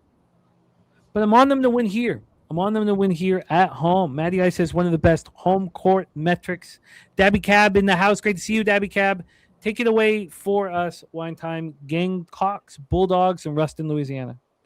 Yeah, I want to be on LA Tech here at home as well, Jim, minus the 2.5 points. According to Action, it's telling us a pretty similar story to what Odds Logic is telling us. It's telling us a 66-80 split on Jacksonville State, but yet this line opened up at, what did this open up at? A 3, 2.5, 3, depending on where you're looking at. Some of the sharp books opened up at a 3, and they moved it to a 2.5. With all this money coming in on Jacksonville State on the road against LA Tech at home, coming off a disappointing loss on the road to FIU. They were a 3.5-point dog, lost the game by 13. I'm glad they lost that game because it makes me want to back them here in this spot. I haven't moved on it yet. I want to see the market a little bit more in this game, but it's pretty much telling me the same thing. So I want to be on LA Tech here with you, Jim. I haven't pulled the trigger on it quite yet. I'm pretty close to it, though. 91% of the cash now, according to Odds Logic, on Jacksonville State. We're seeing 2.5s. A couple books have 2s right now, which is very interesting. I think I want to be on LA Tech. I want to see if this is going to go to a 3, though, at any spots. Do you think Circa's going to – let me see. What does Circa have it at? Circa has it at 2.5 right now for LA Tech. Is it juiced? What's it juiced? Minus 110. Okay. To La Tech? To La Tech, Okay, yeah. Okay, I'm comfortable with that. I'm going to stay off as of right now. This game is extremely tricky. And hearing both of you guys on opposite sides in this game, I want to be on LA Tech. That's the side I would take. I don't think I'll actually bet this game, though, Jim. I wanted to hear your take on this next game badly. And I thought that line wasn't really moving too far or too quickly. This will give me a chance for the market to marinate. Let's talk about the Utah Utes.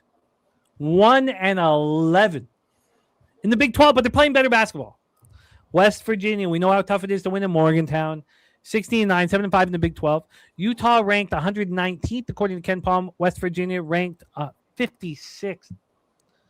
And Utah is in the throes of a massive losing streak. 7 straight losses, 13 of 14 losses. And this is their first meeting with West Virginia. They're only meeting with West Virginia this year. So there's no history. It's tough to win in Cincinnati at Cintas. And Utah lost by 4, 69-65. They played well. They played Houston at home, 66-52. I mean, that's not the worst case scenario against a tough Houston team. They went to Kansas and lost by 12. They were in that game. They were in that game the whole time. What I see is a team playing the toughest competition in America and looking better, although they've been bad. They were 18.5-point dogs against Kansas in Kansas. It was 38-31 at the half. They shot 28% from 3. They defend the perimeter well, and I think that they can wreak havoc here. Twisted is on West Virginia. Miss Smokes is on West Virginia. And Jerry Davis on the other side here of that last one. He's with Spoons on Jacksonville State. The Finland's won. Damn. Damn. I could have used the Swiss moving on. Finland has one. Okay. Back here, though. Damn, that hurts. But let's stay focused. So let's talk about West Virginia. And should I fade them? And I think the market will be very indicative of whether or not we should make moves. West Virginia coming off 74-67 win at UCF. They took out Texas Tech at home. They lost to Texas Tech at home in their last game. They've lost 2 straight at home. They lost to Baylor 63-53 at home. They're just not that good. Should they be this big of a favorite against the Utes is the question. Let's take a look at the line history. Hand it over to Wine Time. This game popping off at 8:30 p.m. We have a total of 131.5. It opened up at 131, bounced around that number, got up to 132. And then from a point spread perspective, we have this one sitting right now. Come on. Okay, still just sitting at 10.5. So this opened up at 10. It didn't move for 20 hours. And then it moves a half point towards West Virginia. If all the money's on West Virginia, there should be no concern. Jerry Davis says Utah 0-8 on the road, but 6-2 against the spread. Nice job, Nasty Nate. Nice. Oh, yes, you can. Of course, Big Zo.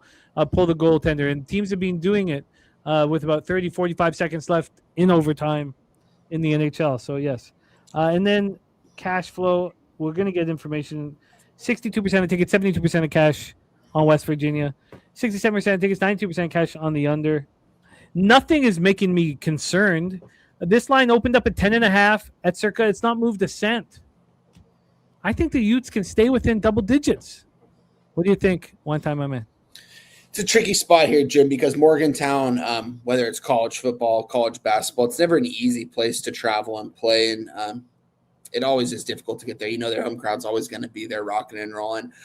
At the same time, I mean, Utah has been playing teams tough. Utah, I hear a lot of people saying that they might be the worst Power 4 team in college basketball right now. And I don't necessarily agree with that. I think they played some teams necessarily pretty tough. I like backing Utah more so at home in the elevation rather than going on the road. I wouldn't back Utah here. I just think seeing West Virginia as a double-digit favorite like this is pretty telling at home. And West Virginia has had a good season, but do I think they're good enough to lay this kind of digit against another opponent in their conference? Probably not, but I think it might be like this for a reason. Let's see what we're seeing right now at my book. Let's see, pulling this up. Yeah, we're seeing pretty much 10.5s right now still. A lot of the money is coming in on West Virginia too. A lot of the bets, according to Odds Logic, and if you look at action, it tells you completely different. It's saying 90% of the tickets are on Utah and 55% of the cash are on Utah. So both sides telling us two different stories. I'm not going to move on this. I know you probably wanted me to hear me say Utah here getting double digits. I don't think I could pull the trigger on them here being a double-digit road dog, but, I mean, it's nothing that they're not used to. I mean, they were just double-digit dogs and won the game outright, correct? Let me pull that back up here. But, yeah, I don't know. I don't like this Utah team very much, but coming off, double-digit dog to Cincinnati, lose by 4, and we've talked about it. Cincinnati's a very tough place to play in the Big 12. There's a reason why the spreads look completely different in Cincinnati road games compared to home games. It's because they have good home field advantage. They go on the road as a 16.5-point dog to Houston.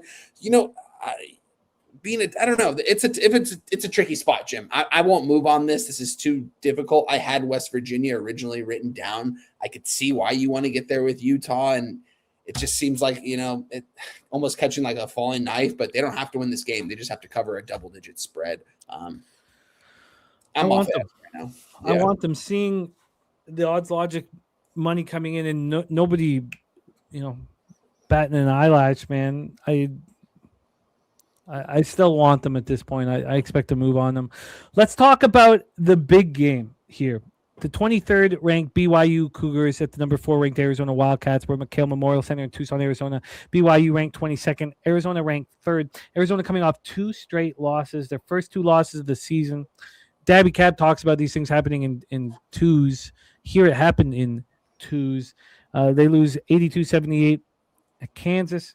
That followed up with the home victory against Texas Tech, which worked perfectly for us as we doubled up on Arizona State. BYU coming off beating Baylor barely, getting past Colorado barely. I mean, what they've shown is they're not in the upper echelon of elite talent in America in college basketball, Fabonsa, whatever.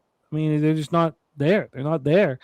They lost 4 straight games before beating low-quality basketball teams. So, of course, the question here is, do we smash Arizona? That's the question. Do we smash Arizona? And the line moved very quickly when I was close to betting it. It's come back. So, it never moved. Oh, yes, it did. Yes, it did. So this moved to 13. Some books moved to 13.5, but opened up at 12, went down to 11.5, back to 12, back to 13. Now we're back at a 12 again. This has not moved. I think that this is ripe, especially with Arizona, watching Arizona State take out the team that beat them. And, legitimately, there was really no concern on our first half and full game action. I think they want to smash and grab. I think they want to set a tone and set an example. Total went up from 163.5 all the way to 166. Now we're down to 162.5. So a ton of movement there. And when we get to the cash flow, okay, I love it. Jerry Davis wanted to join here.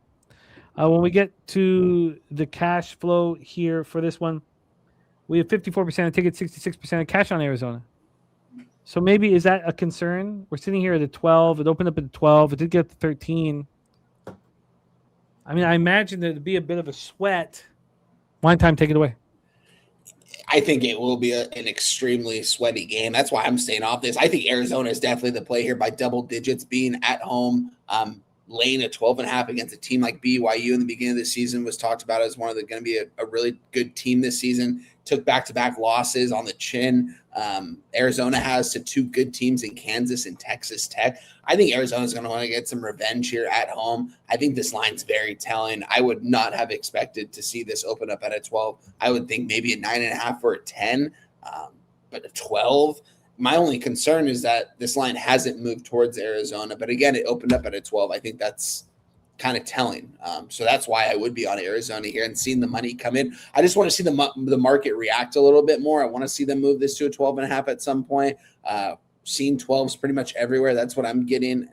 According to, I guess, a couple casinos, you can find a 12.5, 1 or 2, but not really sharp books by any means. So I would be on Arizona. I didn't pull the trigger. This is a later game, but I might end up pulling the trigger on Arizona if this if it gets to a 12.5 at my book, or even to a 13. I'll probably just take the 12.5 or 13, and probably be I think they should cover this spread. I think it's very telling. I'm just a little bit shocked that more people are coming in and betting Arizona as a double-digit favorite. I guess coming off the back-to-back losses, but BYU still has one of the better players in the country, and it's still a really good program over there. So I think it's telling. I would be on Arizona. Haven't moved on it officially yet, though, Jim.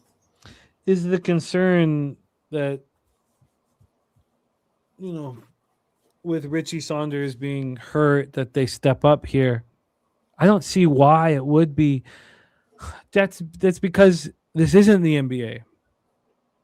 I mean, look at God. We had the perfect example of this. BJ says all over Zona. We had a perfect example of this recently. God, I'll find a second where. Great to see you, BJ, man. We miss you, homie.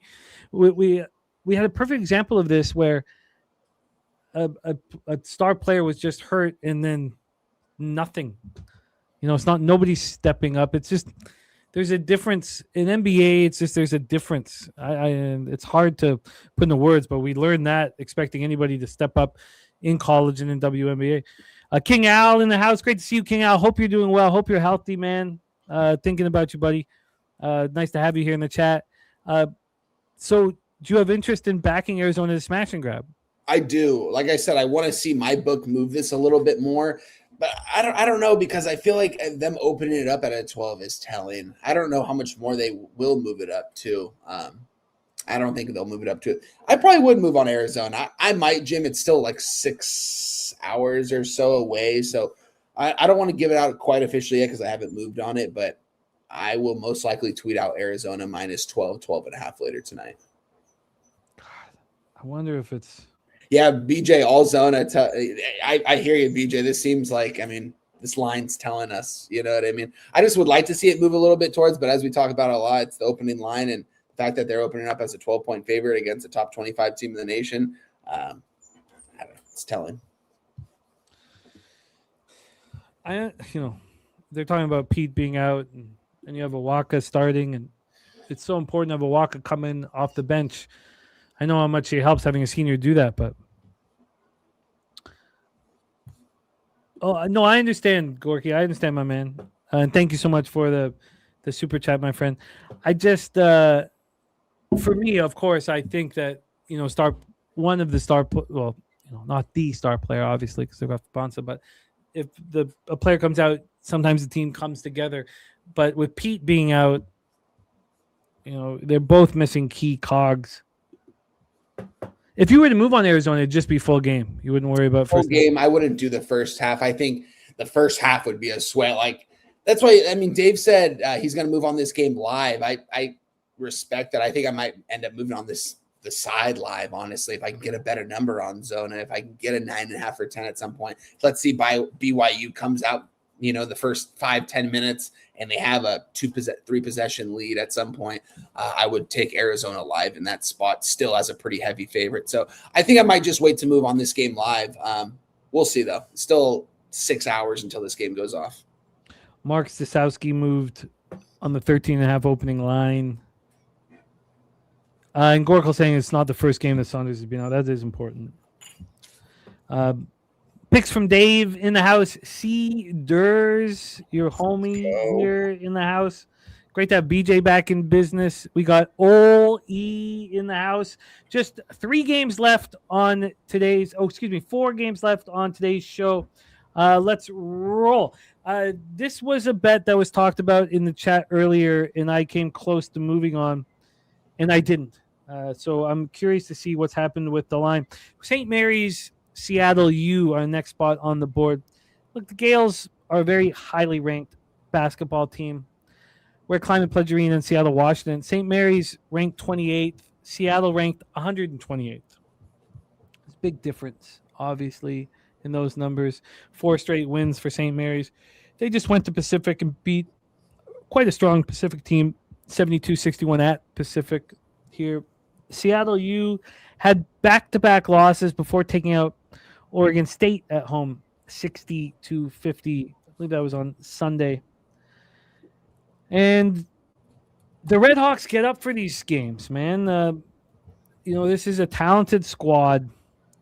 And they went to St. Mary's and they lost badly. But there was so many excuses to that loss. On the Friday, so they lost on Sunday. On the Friday night, they took Gonzaga in Spokane to overtime. So then they just failed a menace on Sunday at St. Mary's. It's very, very predictable. So here they get another chance at St. Mary's. They get a chance at St. Mary's at home, which has been good to them. If you want to find a home loss, it's Gonzaga was the last one that gave them a home loss.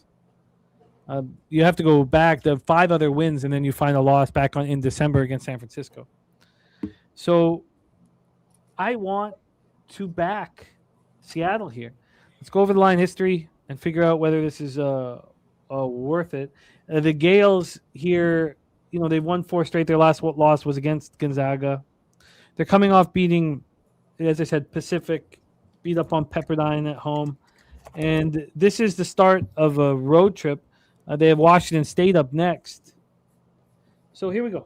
Line history-wise, and the question is, one time, do I move on Seattle? This total is at 133, open at 133, no difference.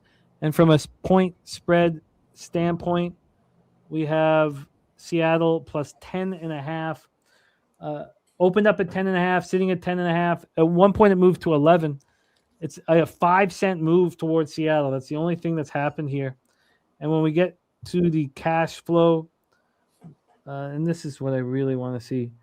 Perfect. 50% of the tickets, 89% of the cash on St. Mary's. What is Circa done? They're hanging in 11, which is where it opened. Nobody seems to care about this money coming in on St. Mary's. Why are we not on Seattle U, Wine Time? Yeah, I'll give a quick on the action real quick, Jim. Telling this This is what crazy when you look at all these markets. Two things can tell you a completely different story. According to Action Network, it's saying 16% of bets are in St. Mary's and 21% of the cash are on the minus 10.5 here. You know, I don't know if I necessarily believe in action anymore. I still like to look at it. I still like to compare it. I don't know what to believe nowadays, but I'll still take it for I won't take it for granted. But with that being said here, I don't know. St. Mary's to me might be the spot here, Jim. When we think about this, the last time they faced last month, they played in St. Mary's, and St. Mary's was a 10.5, 11, closed out 11.5. This is now a 10.5. Not much of a move, even though that they're playing in Seattle. I feel like that this probably should have been like an 8.5 or 9.5 since they're playing in Seattle. Don't get me wrong. I mean, St. Mary's did blow the doors off them. They beat them by 17 points in that game. But I don't know. Something tells me that this line, not much of a difference, and they switched from being at home to on the road, tells me that St. Mary's could roll here. I wouldn't move on Seattle here personally. But again, looking at, if you want to look at the odds logic board, I mean, the line's not really moving on this, and they're saying that there's 89% of cash coming in on St. Mary's. So it's tricky, Jim. Should be a fun game. And St. Mary's, I mean, they've been covering. They look good. I like St. Mary's. They've been playing some really good basketball. So they've been covering these spreads. I'm not going to move on it, though. If you're going to be on the other side, I won't end up moving on this. Looking at the market really quick, we have 132.5 across the board with 67% of the cash on it and only 33% of the cash on the under, and it's moved up. So bigger bets coming in on the over, and it's moved 2 points. So that's pretty telling. I don't know. I'm going to stay off this one, Jim. I've got, I think, like 7 or 8 plays already locked in today. I'll stay off this one for now. But did you move on Seattle, or are you just still? Not yet. Yeah. I only moved on 6 bets here, and one of them is a double up. I have bet a couple games since we've been here live, but great to hear, King Al. Great to hear you got through that, man. Pneumonia can stick around. And thank you to Acacia. Braden Maldonado got hurt in that Oregon State game. Only played 7 minutes in that one after getting hurt. So I will look into that here. But it was interesting when you go over that box score when they were up 36-18 over Oregon State in the first half. But Christophils came in. I believe he would have come in for him. He's a senior. Maldonado's a senior too. He came in after, not playing much. He went for 16 and 22. Is he the guy who fills in? Spooner says, I'm just scared Seattle won't be able to score on St. Mary's. If I was told this better, he would bet an under here.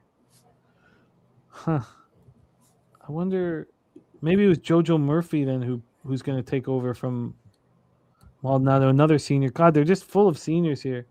Wow. Yeah, it's definitely Penn State up to a 5.5. Fuck, damn it. I haven't bet it. Oh, did I? Sorry, is that one of the ones I? Sorry, okay. No, it's not. That was Alabama and Missouri that I moved on. Okay, I'm gonna need to think about this Maldonado situation a little bit more. But God, so many Maldonado injury, so many seniors on the Seattle U squad. Let's roll on. 9 p.m. Eastern. We have the number 8th ranked Kansas Jayhawks. This was not a spot I was close to betting. This was going to be one of Cavs games. I'm not sure if this was also one that you wanted to talk about. I moved it over down the list here for us. We head to Stillwater. Oklahoma State Cowboys 16-9, 4-8 in the Big 12, hosting the Jayhawks. Jayhawks coming off that ugly loss at Iowa State. Peterson just 0 boards, 0 assists. And that was his game after missing the Arizona game. Just does nothing. They're down 10 at a half. They just looked so bad from the get-go, from the jump, man. Down immediately pretty much in that game, and then Iowa State showed them who the boss was. So that's the Jayhawks. Do we have any interest in God, they're embarrassed so badly. It's hard to want to back. This is a big game, NBC game, Peacock game. Hard to want to back the Cowboys. I'm sure they're pumped up, but they've lost 3 straight. They just lost in overtime at home to TCU. So let's set up the line history and hand this one over to Wine Time. This one, this is their first meeting, I believe, with Kansas. Yeah, it's their first meeting with Kansas this year. Their only meeting with Kansas this year. Let's go into the line history and see if there is interest from our Wine Time Sports. We have this line opening up at 6.5. It's sitting here at 6.5. There was movement. It did move to 5.5 after it was available for 7 hours. So 6.5, exactly where it opened. That's where it is. And when we get to the total, we have Kansas. We have Kansas, Oklahoma State, 158.5, heavily juiced to the over. I see 159 to the sharp books. It's opened up at 155. So a big, big move towards the over. Cash flow wise, we have 70% of tickets, 78% of cash on Kansas. Line's not moving. An interesting spot here. I guess, could we say here for the Jayhawks that as Dabby Cab says, that the pain comes in twos? Take it away one time. I do believe in that, Jim. This is a game I have not moved on, but I kind of just want to let the market marinate because this game, 6 p.m. start time, 8 p.m. Central time. I think that Oklahoma State is very live to win this game outright here, Jim. I don't know if I got the balls to do it today. I think I'm just going to take the 7 points out of -120. That's exactly what I'm going to do. I'm going to make it official right now. I'm going to take the 7 points out of -120. Pay a little bit of juice, but I think it's worth it to get that extra half point. I want 7 here in this game against Kansas at home. Oklahoma State's going to give it all they can, coming off 3 straight losses. Before that, they did shock BYU as an 8-point dog, took care of business against Utah in Utah. So Kansas coming off a loss to Iowa State. We were on Iowa State in that game. It seemed like a obvious smash spot for the Cyclones, being at home against Kansas, being a 7.5-point favorite. It just seemed like a spot. And from start to finish, they put their foot on the gas and didn't take it off. I think this will be a back and forth game. Kansas maybe pulls out with a victory here last second. I think this game might come down to free throws. And if that case, I want the 7 points in my back pocket with the home team in conference play, a team that desperately needs a victory here against a top 15 program, a top 10 program. So give me Oklahoma State +7 -120 here, Jim. Haven't tweeted this out. I just placed it. So I'm going to give you guys the -120. So you don't think that the embarrassment against Iowa State is anything? You think that this is just a group that's just not meshing, and maybe I don't know. What do you think about it? I think it's going to be it's more of a I'm backing, I guess, Oklahoma State here, coming off 3 consecutive losses, 2 of them on the road. The last one was at home to TCU. I believe that game went into overtime. They were 1.5, and that TCU's been playing some good basketball this season. But I thought that was an impressive victory for TCU, and I think Oklahoma State might be a little bit upset here, coming off 3 straight losses. They know they got to get their act together here. Being at home, this is kind of, I wouldn't say this is super fishy of a spread. I would say I probably would have opened this up at like a 7.5 or an 8 in favor of Kansas. The fact that it's like a 6.5 and it hasn't really moved anything, it's probably going to move towards Oklahoma State with this money coming in on Kansas.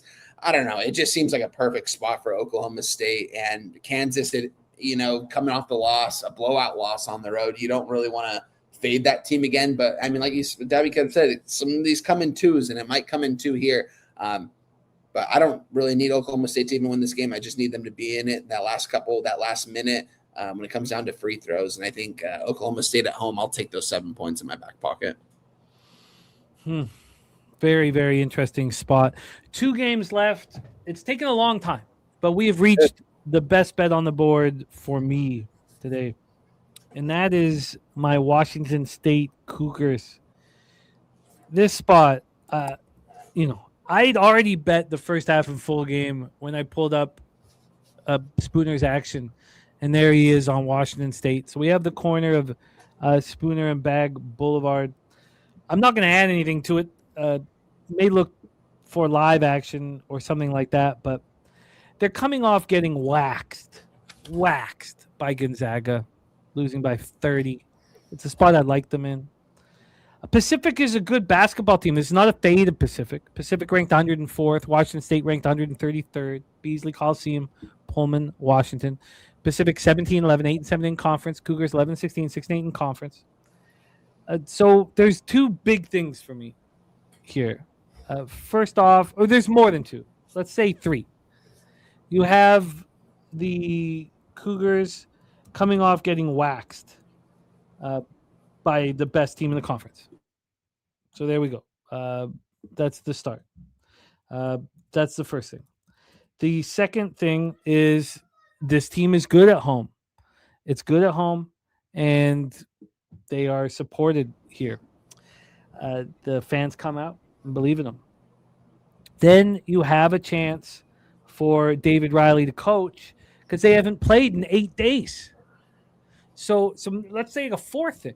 They get destroyed by Gonzaga, and then they have to sit in it for 8 days while David Riley goes through all the practices. You have Pacific losing to St. Mary's at home, so it's not the perfect spot for them, to fade. They're not fat and happy, but you have a Washington State team that delivers at home against the best teams, and they have not played Pacific. This is their only game against Pacific, so there's no Rebenga. There's no concern there. And here we have, let's go over the teams that they have played.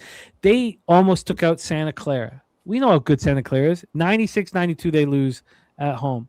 Before that, they beat Portland by 30 at home. What did Portland just did? They had just beaten Gonzaga. They beat Seattle by 20 or by 12. They beat Pepperdine by, 16. The loss, you have to find a loss. It's hard because it's Gonzaga. But if you go back before that, they beat Oregon State by 14. They beat Loyola Marymount by 2. They beat Mercer so now we're leaving conference. Mercer by 6. Beat Eastern Washington by 15. I mean, this team just wins in Pullman, man. And now let's look at the line. That's the only thing that could, because X's and O's here, it's the best bet on the board for me. Now, the market can say that I've made a mistake, and we'll see. First off, the total is a 144.5. It opened up at 145, now 144.5. I finally broke the schneid on my double ups with Arizona State last night, so I didn't have too many qualms doubling up here. And then when we get to the line, we're sitting in a -2 at -110. It opened up at -1.5, so it's a half-point move towards Washington State. It's been that way for a while. And then cash flow-wise, we have no information here. Could you tell us what's going on in action? Yes, currently seen right now, we have 22% of the bets on your Washington State Cougars and 24% of the cash on your Washington State Cougars on the -1.5. I'm right there with you guys. You didn't have to tell me anything more other than you and Spoons agree on this. I know your guys' record doing this. And I'm going to tell you guys, I like it. I like this spot for Washington State coming off 3 consecutive losses and a blowout loss to Gonzaga. I think they could get up for this game here. I got a 1.5. I moved on it as you were breaking this game down, Jim. I don't have too much more on this other than your guys' breakdown and looking at the market in this one. It's kind of just leading me towards there. Washington State at home. Pullman's always a tough place to play, whether it's college football, whether it's college basketball. It's a small town out there. The fans definitely do all show up for these kind of games here. Later game, night game. I think that this is a Washington State spot. So I'm right there with you guys. I got the 1.5 at -110. I'm going to make it official. Let's roll on to our – I'd love to hear it, by the way. I'd love to hear it. Let's move on to our final spot on today's show, the Illinois Fighting Illini at the USC Trojans. Let's set this one up. The Illini bounce back from those 2 overtime losses at Michigan State at home to Whiskey by beating up on Indiana by 20. 71-51, just shutting them down. We saw the same thing when they took out Northwestern, held Northwestern to 44 points. It's a talented Illini team that we'll hopefully get to watch in the Sweet 16 and Elite 8 when we're in San Antonio. USC coming off a loss at Ohio State, 89-82. That was last Wednesday, so they've been off for a while. Illinois beat up Indiana on Sunday. So that is the situation for our final spot on the board. This is the Illini's first matchup with USC this season. Let's get into the line history here and see what Wine Time thinks about a final spot on the board. USC sitting here at a +9. This opened up at 9. 23 minutes later, it went to 10. 30 minutes after that, it went to 10.5. And that was it.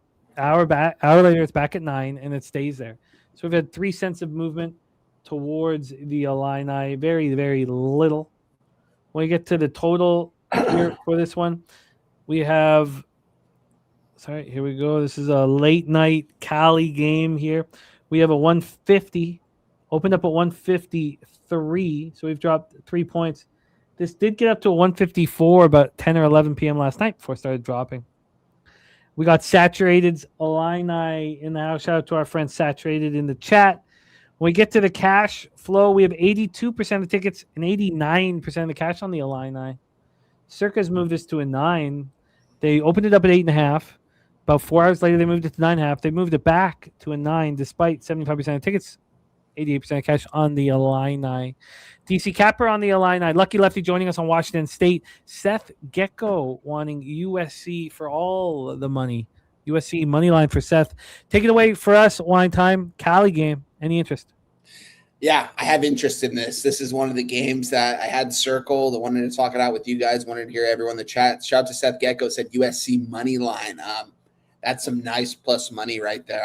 I don't hate it, guys, because this is just – it's a spot where, Illinois is going out on a West Coast trip to USC. It's never an easy place to travel or go to. USC coming off I would say, pretty disappointing loss to Ohio State. They did cover the spread. They were a 7.5 in that one. I was on Ohio State 7.5, and USC did cover that game. And I've seen a lot of up and down play from USC this season, specifically if they're healthy or not. You guys know Elijah Arenas. He's out there. He's balling. You got guys like Asar out there. USC is still very talented, even though they have a couple guys injured right now. It's nothing new. It's guys that have been injured for quite some time now. I think Illinois coming into town, you got to have some motivation here. This USC team wants to make a run into March Madness. They want to get some key victories here, and this is a big-time match for them. At home, 7 p.m. on the Big Ten Network, number 10 team coming into town, you're coming off a loss. Illinois is coming off an impressive win, -9 against Indiana, beat them by 20. Very impressive doing that at home. Illinois is a good team. I just think this is a tough road spot. I think it favors USC a lot, and we're seeing that in the market. I'm just a little bit surprised. I didn't think to see this many tickets and money coming in on Illinois, not just on Odds Logic, but on Action Network too. Action Network's telling us 64 and 65 on Illinois. And Odds Logic is currently telling us 82 and 87 on Illinois. I thought people are going to see this USC team as, USC big brand getting almost double digits at home. That's the reason why I didn't move on this, though. Why are they almost a double digit underdog at home? As good as ball as they've played this season, it's where the line opened for me, what we talk about. And why did this open up at a 9? I would have thought this was going to open up at a 7, maybe a 7.5, but a 9. It's not moving with all the cash on it, but I think this line opened up appropriately. I think they're either telling, I don't know. I want to be on USC. It almost just seems too good to be true. It seems like USC should be able to cover this game and win this game outright. But the opening line is telling me something different. I think it opened up at a 9. That's just too high for me to move on USC just from a market, just looking at the opening lines and stuff like that and seeing it move. Like, it hasn't moved, with all the money, but it's where it opened and it's not really moving. I'm going to stay off of this one as much as I want to bet on USC at home getting almost double digits. It almost seems too good to be true here. Despite Illinois playing really good basketball and being the number 10 team in the nation, it's still USC. They're still having a good season this year. They still have the star power over there in Arenas and Asar. So I think they have the athletes that can match up well. One thing I will say, like in that Penn State game when I watched it, USC really capitalized on a lot of Penn State turnovers. And they just barely won that game. Yeah, it was in Penn State. It was on the road, but I don't know. This is a fun cap. It's going to be a fun game to watch. I'm off this as of right now, Jim. Well, Wine Time. Excellent work. Yeoman work. Coming off a 6-3 day with us on Friday was a thing of beauty. We need to stack winning days. I had a rare winning day in college basketball. I had a big day in the Olympics. It was a very important winning day, and I need to stack them. Wine Time, thank you for all that you do for us, my friend. The American-Sweden game is off. Puck has dropped. So I know everybody's going to have eyes on that. We are 4 minutes in, and the Americans are going on to the power play. Very dangerous Hughes-led power play. Wine Time, can you please review your college basketball action for Wednesday, February 18th? Got a lot of action today, Jim. We're locked in, loaded, ready to go. We've got Missouri money line plus 140. We moved on Penn State minus 4.5 at the minus 110. It's a 5.5 now, guys. It's moving. Wake Forest money line plus 160. Georgetown -6, minus 110. Double up spot in the Arkansas-Alabama game. We moved on the first half over 87 at minus 110. Also, Alabama full game minus 4.5 at minus 110.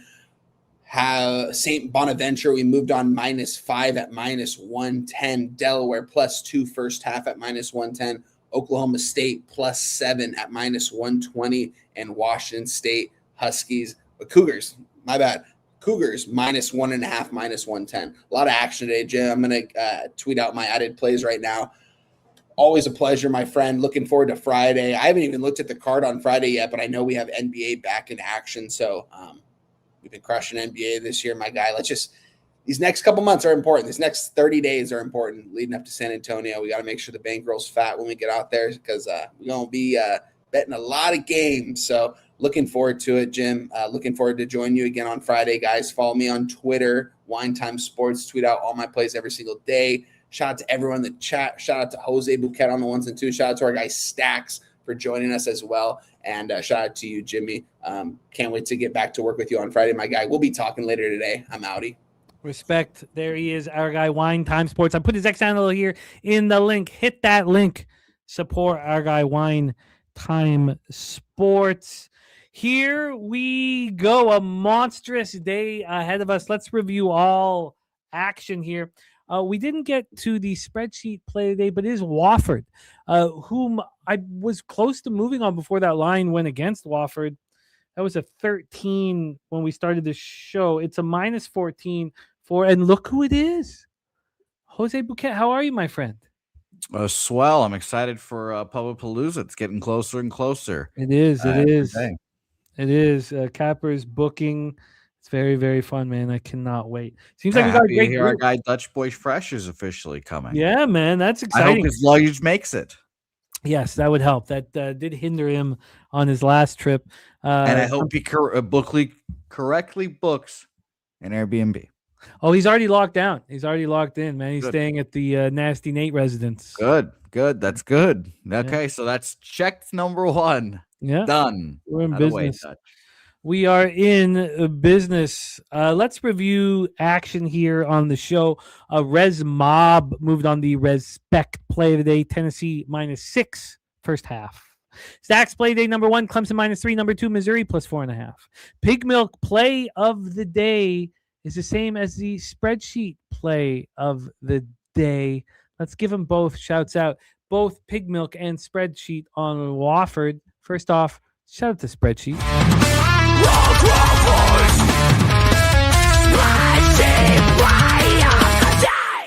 And look at the Godfather, a $5 dono to bless our action on this fantastic Wednesday. I love it. Thank you to the Godfather going to be rocking with us at Palooza, man. There's going to be a lot of cappers we've never met. They're going to be there this year. Shout out to our guy, Billy Friedrich. Pig Milk play today is Wofford as well.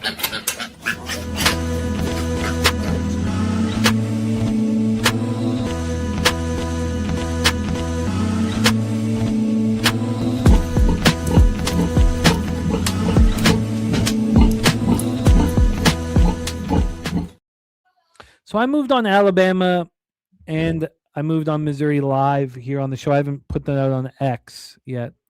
I'm on the under 6.5 here in USA, Sweden. We're 8 minutes in without a goal. So those of you who like the over, soon you're going to get a chance of the 4.5. If you want the 5.5 plus money, it's available plus 135 right now. And I'm on the under 6.5. The bets I moved on here, I moved on Holy Cross -115, UAB -110, moved on Oklahoma +11 at -113, Delaware +3.5 -106, and my double up Washington State first half money line -125, Washington State full game -1.5 and -110. The action that I would like to add, we have Christopher Tatum on Delaware, DePaul, Murray State, Arkansas first half, and full game. Spooner's on Furman.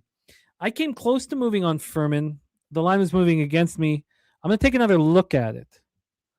He's also on Jacksonville State, so we're heads up there. He's on South Carolina State, Murray State, Auburn. Line moved with him there, and Washington State. Justin McKelvey, I don't have every single one of his bets here. I think I have almost all of them, but I don't know if I have every one. McKelvey on Clemson -3. Wine Time on Wake Forest money line. They're heads up there. We're both on UAB, Justin and I. Justin's on Auburn -5. He's on Marquette +9. He's on Missouri +4.5. So I'm on all the games that we talked about here on the show. Twisted 24/7's on Alabama -4, Clemson -3, Auburn -4, Connecticut Creighton over, UAB Temple under, and UNLV -1.5. I'd like to join Wine Time on both Penn State and Georgetown. I'm going to spend a little more time on that. I'm going to add St. Bonaventure. And then I guess these spots here, I got to let go. Lehigh, Davidson. I'm certainly letting go Davidson. I'm going to bet North Alabama first half. I'm already on the Blue Hens. I'm going to back Utes by double digits. I like it. And I think I'm going to back Arizona to smash and grab BYU here and get back to business. I want Seattle U. I need to study this Maldonado injury a little more. I'm interested in that Oklahoma State spot that Wine Time's on. And then that's my card for today. Groovy Alien says North Alabama rolls. I'd love to hear that, Groovy Alien. Jose Bouquet, my friend, what does the future of today have in store for you? You know, probably some sucking and fucking. I don't know. It's a good geez. question. It's Wow, a good question. Look at that, man. I did tell you on Washington State, so I'll be watching that, and I'm on the Sweden gold medals, so I'm rooting hard for Los Suizas. It was a good question and a great answer. 4.5s are available now for anyone who wants the over in America, Sweden. I'm not one of them. We had a chance at some upsets. It hurts me that Swiss didn't beat Finland. Oh, I was low-key rooting for Czechia, Czech to upset Canada just to have one more domino out of the way, but that was unfortunate. It was a fun game, though. By the way, when you watch the goals, you'll notice that when Czech took the lead, they had 6 guys on the ice. Oh, really? Oh, like, it's so funny. Oh, my God. The refs had no idea, but 6 guys, like they were all in the middle of the ice, like not even like coming off or on like any close, but like just very funny. Wow. Goracle says join the group. Jose, is he talking about the sucking and fucking? Probably, yeah. See you at the orgy, Gorki. Thank you guys for being here. The Goracle, Big Zo, Groovy Alien. Thank you also Goracle and the Godfather for the donos. It means a ton to us. Thank you. Sweden. Sweden, yeah. Much Different less thing. exciting. Yeah. Gregorio Spooner, Ronnie Lofton, happy birthday. Our guy, Ronnie Lofton. God, we need him to pull up. We need him to roll through. San Antonio. Saturated, Seth Gecko, DC Capper, Lucky Lefty, Jason Meyer, the Eldorado Custodian, Nicholas Handy, the Professional, Londo, Kansas -6.5 is the play of the day. Pick the pros and ponies in the house. Big Zo for all you do. King Al, glad that you're feeling better. Miss Smokes a lot. Acacia Cook, glad that you're back in business. Nasty Nate, you're the man. Marks, and he's been crushing it today. I'd love to see it. Mark Stasowski, we had BJ back in business. Cedars, thank you. Picks from Dave. Great to see all of you guys. Thank you for rocking with us. Thank you to Justin McKelvey. Thank you to our guy, Wine Time Sports. Thank you to the Goracle who got it all started. Thank you to you, Jose Bouquet, my friend. It is time to add to our action and start capping for tomorrow. God, this is life we chose. And like the last 2 days have been easy, technically, because obviously it's all one sport. Wednesdays are so hard because you're trying to decide which games you're going to talk about. Like that, the cuts. Like you can see my page of cuts and all the notes on that. Wednesdays and Thursdays are. Tuesdays and Fridays are easy. But now we have NBA back in business tomorrow, so I got to start working right now on tomorrow. But I got to get my action out first for today. Jose, my friend, thank you for all that you do for us. Can you please bless our action and lead us into the future? Yep. And by the way, Jimmy, I've been getting a lot of shit recently for being an anti-American fuck betting against the U.S. in all the ways I have. These people, just wait. When March comes and the Baseball World Classic starts, you won't find a bigger USA guy and this motherfucker right here. You can still join, by the way, minus 120, but plus 150 when we got it. I'll fucking keep jacking myself off to that as well. Sure. Shout out to all you guys. Gorki, Groovy, Alien, Saturated in the Illini, Nasty, Nate. Look forward to seeing. It's going to be hilarious. Wednesday, Jimmy, Nate, Wine, all in the airport at like 30 minutes apart from each other, it feels like. So that'll be very fun to have all happening at once there as well. So shout out to you guys. And Spoons, I can't wait to see Spoons, obviously, at Palooza. Dutch will be a lot of fun. So shout out to you guys. Cab, can't wait to see you again, buddy. But let's go out there and make the money for Palooza now. And Leche, y los bookmakers.